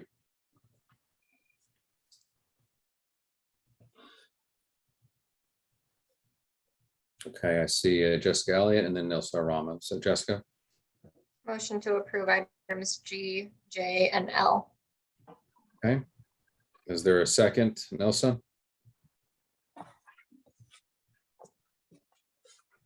Nilsa?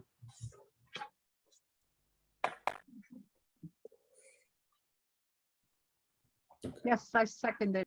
Okay, great. Please call the roll, Angel. Stephanie, Aye. Adem, Yes. Jessica Elliott, Yes. David, Yes. Giselle, Yes. Nilsa, Xavier. Yes. Thank you. Xavier, Yes. Isaac, Yes, sorry. Michelle, Yes. motion carries. Thank you very much, everyone. Thank you for your patience. We're nearly there. Okay, and for those that did not provide the necessary materials, so we could have were H, East Harlem Youth Day, application number 650717. Item A, I mean not A, item I, Juneteenth Give Back, number 652033 street event.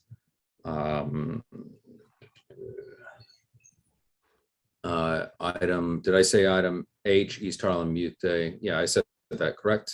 Okay. Item K, Wymanis Helping Hands Inc., number 653236 Health Fair. Those were the 3. So I will entertain a motion to deny. David Giordano. Yeah, I just want to speak very quickly on the Youth Day, because we participate in that, and there were sometimes they did it on the Play Street where they didn't necessarily have to go through this additional process. So if we could, maybe we could reach out to them and have them supply the information by full board, or Monday of next, I mean, Monday's a holiday, but I'll reach out to Mario. Again, this is a real great event. It brings all the youth organizations together. There are performances, there's, you know, just games, but there's also resources about what programs and after school and those. So, you know, again, as I'm a participant, I don't think I can do present not voting because it's not a personal conflict, but, you know, I would like to reach out to them, and maybe there was some confusion of what they needed to provide. So I would broker that. Okay, so thank you for that new information, David. I would like to then for at least Juneteenth and Waimanas. So we'll entertain that, and then we can but we don't necessarily need a motion to lay on the table indefinitely until full board, but we can just not take a position on it and give that opportunity, but then we should take a position at full board. So I think that's the most prudent action. Thank you for sharing that information, David. That is helpful. And for future years, I'm sure there'll be a little bit more plugged in. So I will now entertain a motion for, let me read it back, item I, Juneteenth give back, number 652-033, and item K, Waimanas Helping Hands Inc., application number 653236. Motion to deny will entertain. So Jessica? Motion to deny items I and K. All right, is there a second? David, you still have your hand up?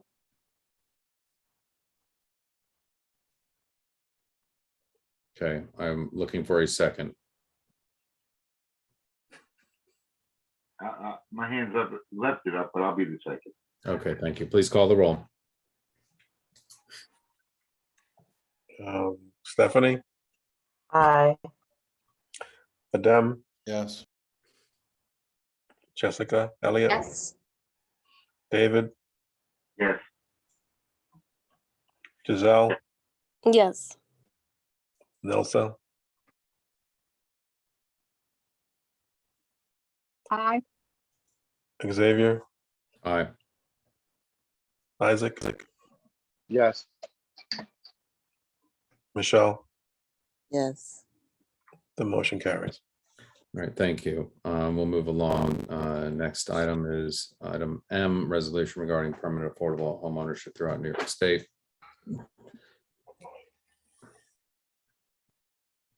Okay, did everyone get a chance to read the resolution?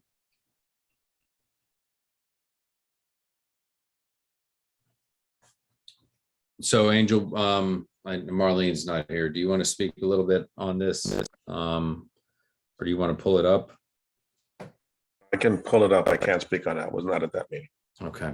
All right. Well, why don't we do this before we go to that? We have two items that I believe affect both El Barrio Car Service and New Easy Way Radio Dispatch Inc. So, yes, Nilsa, you had a question?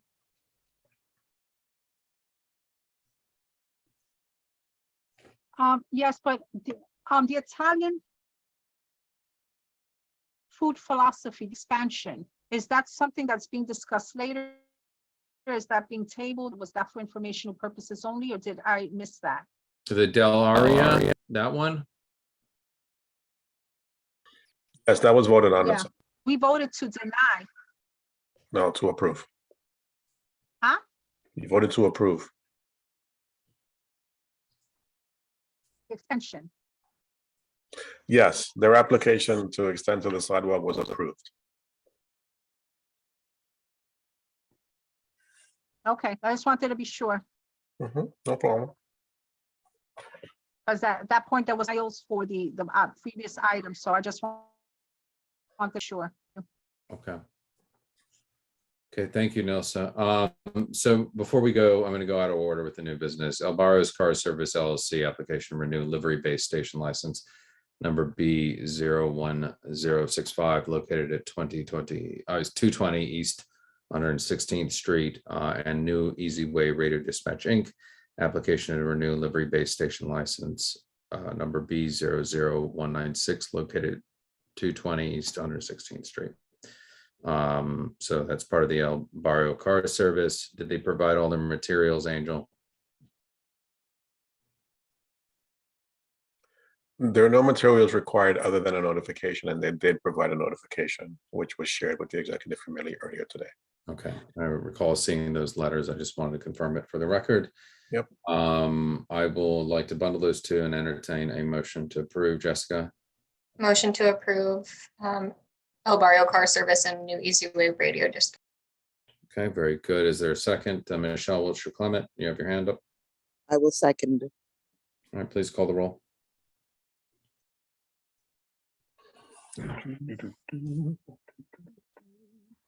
Stephanie, Aye. Adem, Yes.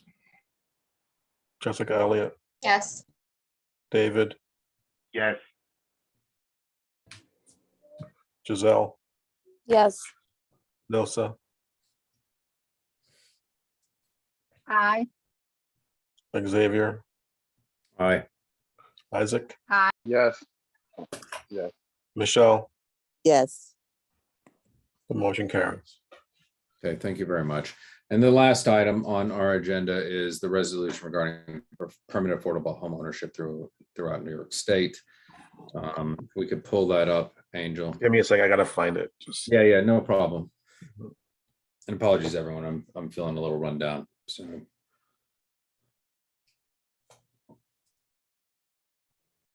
I can pull it up if you can't find it, Angel.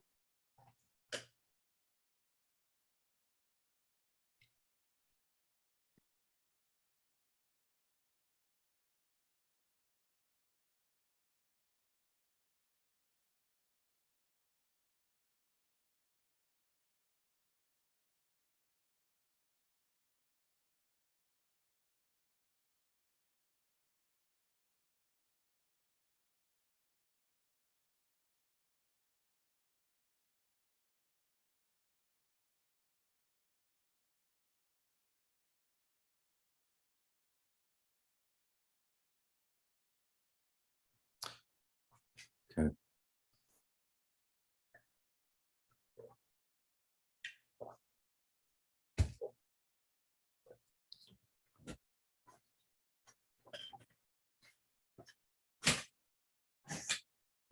Okay. So we have the resolution here. Thank you very much for pulling it up.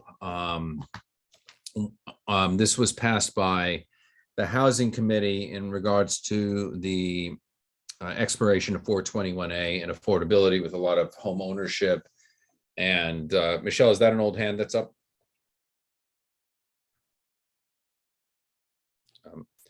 Thank you. And there was a lot of back and forth because the 421A was really used as a development tool, and this was most of the people in several of the buildings that were represented and brought this before the board were aging out of the program, whether it was rental, whether it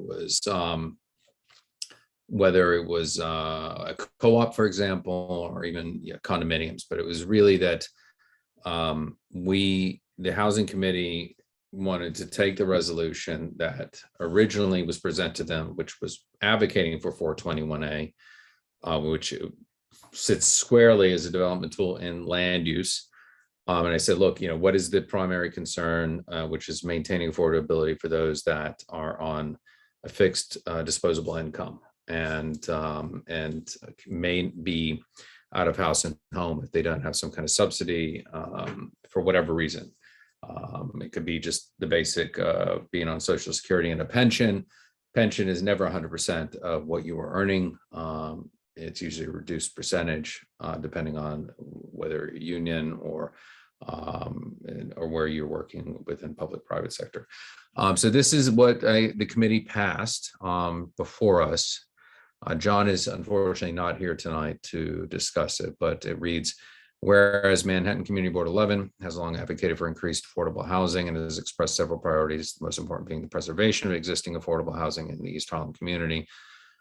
Whereas the 421A tax abatement was introduced in 1971 to create affordable housing throughout New York State, and whereas there are many homeowners who have aged in place and are on fixed incomes and that will have financial difficulties when the tax abatement ends in their buildings, therefore be it resolved that CB11 supports a clause in any new tax abatement program or legislation that ensures permanent affordable home ownership throughout New York State. Excuse the typo of the X. 2, the home ownership should remain affordable for all current homeowners. 3, that any future program or legislation preserves all existing affordable housing stability in CB11. 4, that a program or legislation is created in order to provide relief and assistance to any homeowners who are having financial distress due to expiration of tax abatements in their buildings.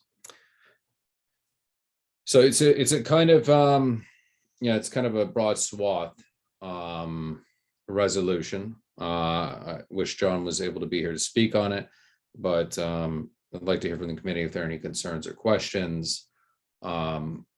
And if there are none, if any of them feel comfortable in voting on it. I think, as you know, affordability has been something we've been challenged with.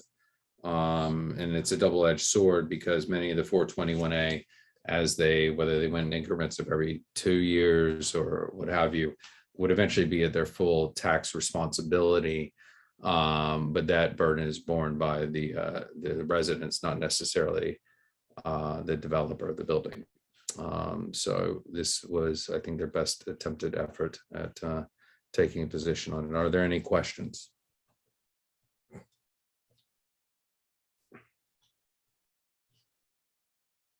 Okay, I don't see any hands raised. Is there any committee member that desires to take a position on this or care to speak again? Since there are no questions.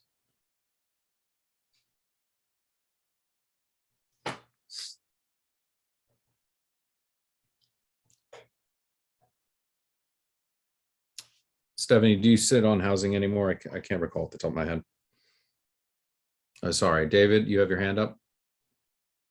Just more of a question or thought is, so they did pass this in housing, right? Correct. So why we just understanding why, what do we need to do different or look at it differently? I think they wanted executive to take a second look at it to see if there was anything they wanted to add to it, anything. Regrettably, Jason Villanueva is not here, but whether there was any particular detail that they would want to add to it. Okay, yeah, no, I understand. Good. No, that's a good idea. So if there is nothing to add, I think it would, Angela, wouldn't it be kind of duplicitous just to pass it again? Is that correct? Or is this? Already passed, right? Well, I don't think they, if memory serves, okay. Sorry, I was multitasking 2 meetings in that day. I think if memory serves, they didn't have this draft language. They had the draft idea, the whereas, they had the therefore clauses, but not the whereas clauses. That, if memory serves, and I wish John was here to speak on it to confirm that. I think that's why they wanted to have the draft language. I don't believe they had this entire drafted language at that meeting. They drafted the bullet point request. That's why it is here. So if memory serves. And again, I apologize, I'm a little foggy. I'm hoping I'm not coming down. So, Nilsa?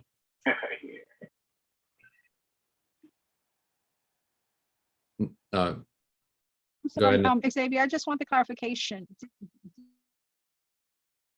Did you say that it might have been presented here in executive to see if we had any additional comments? So, or yeah, it would, additions? Because they mentioned Jason, but Jason is not here. So if he would not be able to weigh in right now.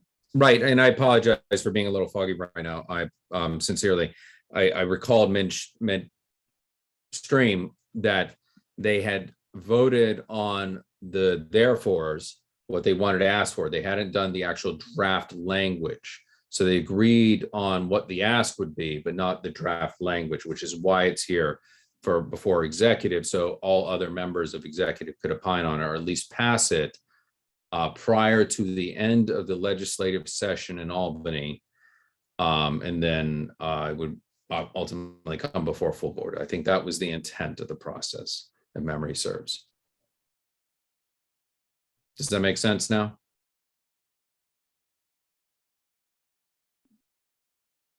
Okay. It makes sense, but if they were looking for comments from, say, the chair or the committee of land use, the fact that he's not here, I'm not clear other than us adding language, what is the process for us to do, like you mentioned prior. So like I said, Maybe I'm just foggy myself. Yeah, Just like I sorry. said, is that they had agreed on all the 1, 2, 3, 4. They hadn't agreed on the entire reso. And we typically don't. They didn't vote on this resolution. It got drafted after the fact. What they did vote on was the 1, 2, 3, 4. So Angel, you have your hand up.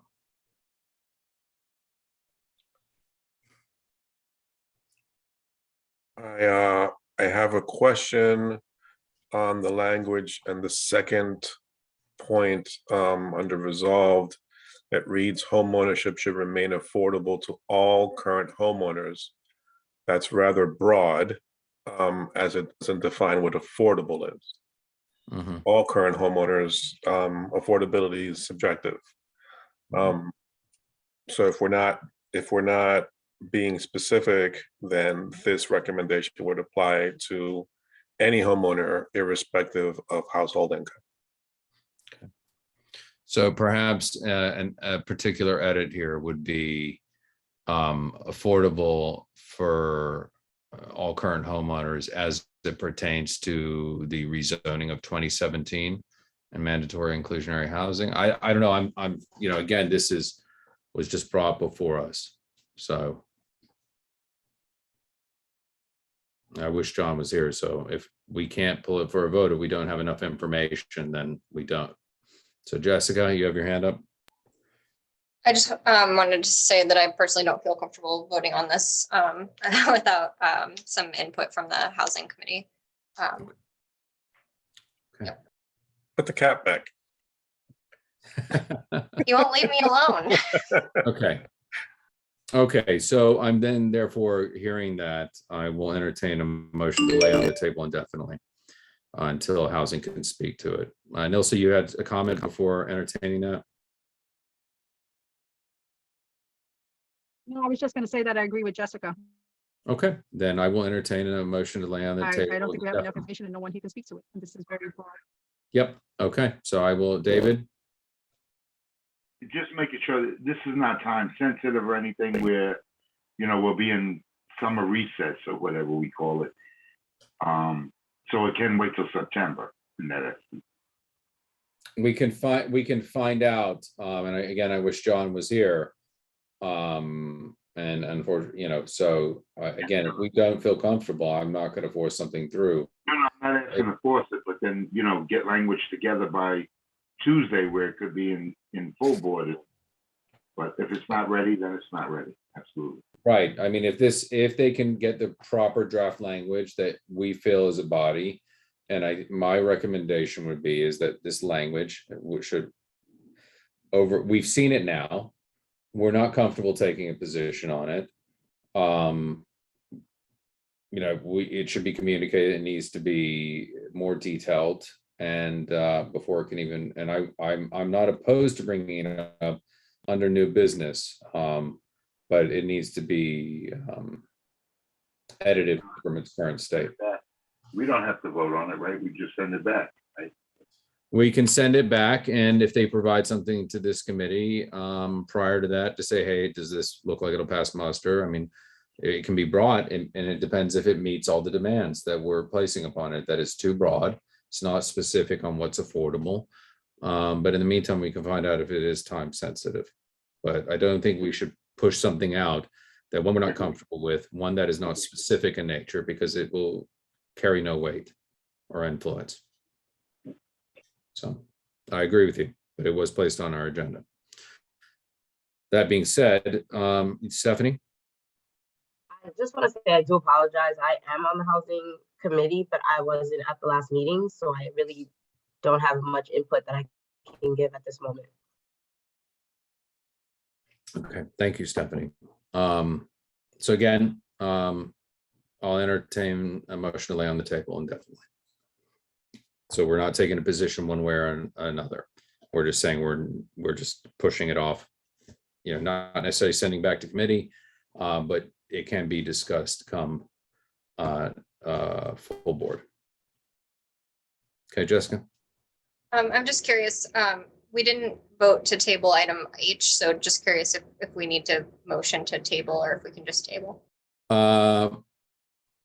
Yeah, we can take those two items and bundle them. That's fine. Thank you. So that way. Okay. Yeah, thank Can you. Motion to table items H and the resolution for permanent affordable home ownership throughout New York State. Okay, to read back, the motion to lay on the table indefinitely, correct? For the table and full board. Okay, the East Harlem Youth Day application number 650-717 and M resolution regarding permanent affordable home ownership throughout New York State until full board. Okay, is there a second? Michelle Wiltshire Clement. Will second it. Okay, please call the roll.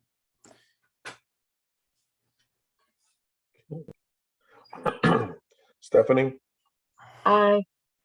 Adem, Yes. Jessica, Yes. David, Yes. Giselle, Yes. Nilsa,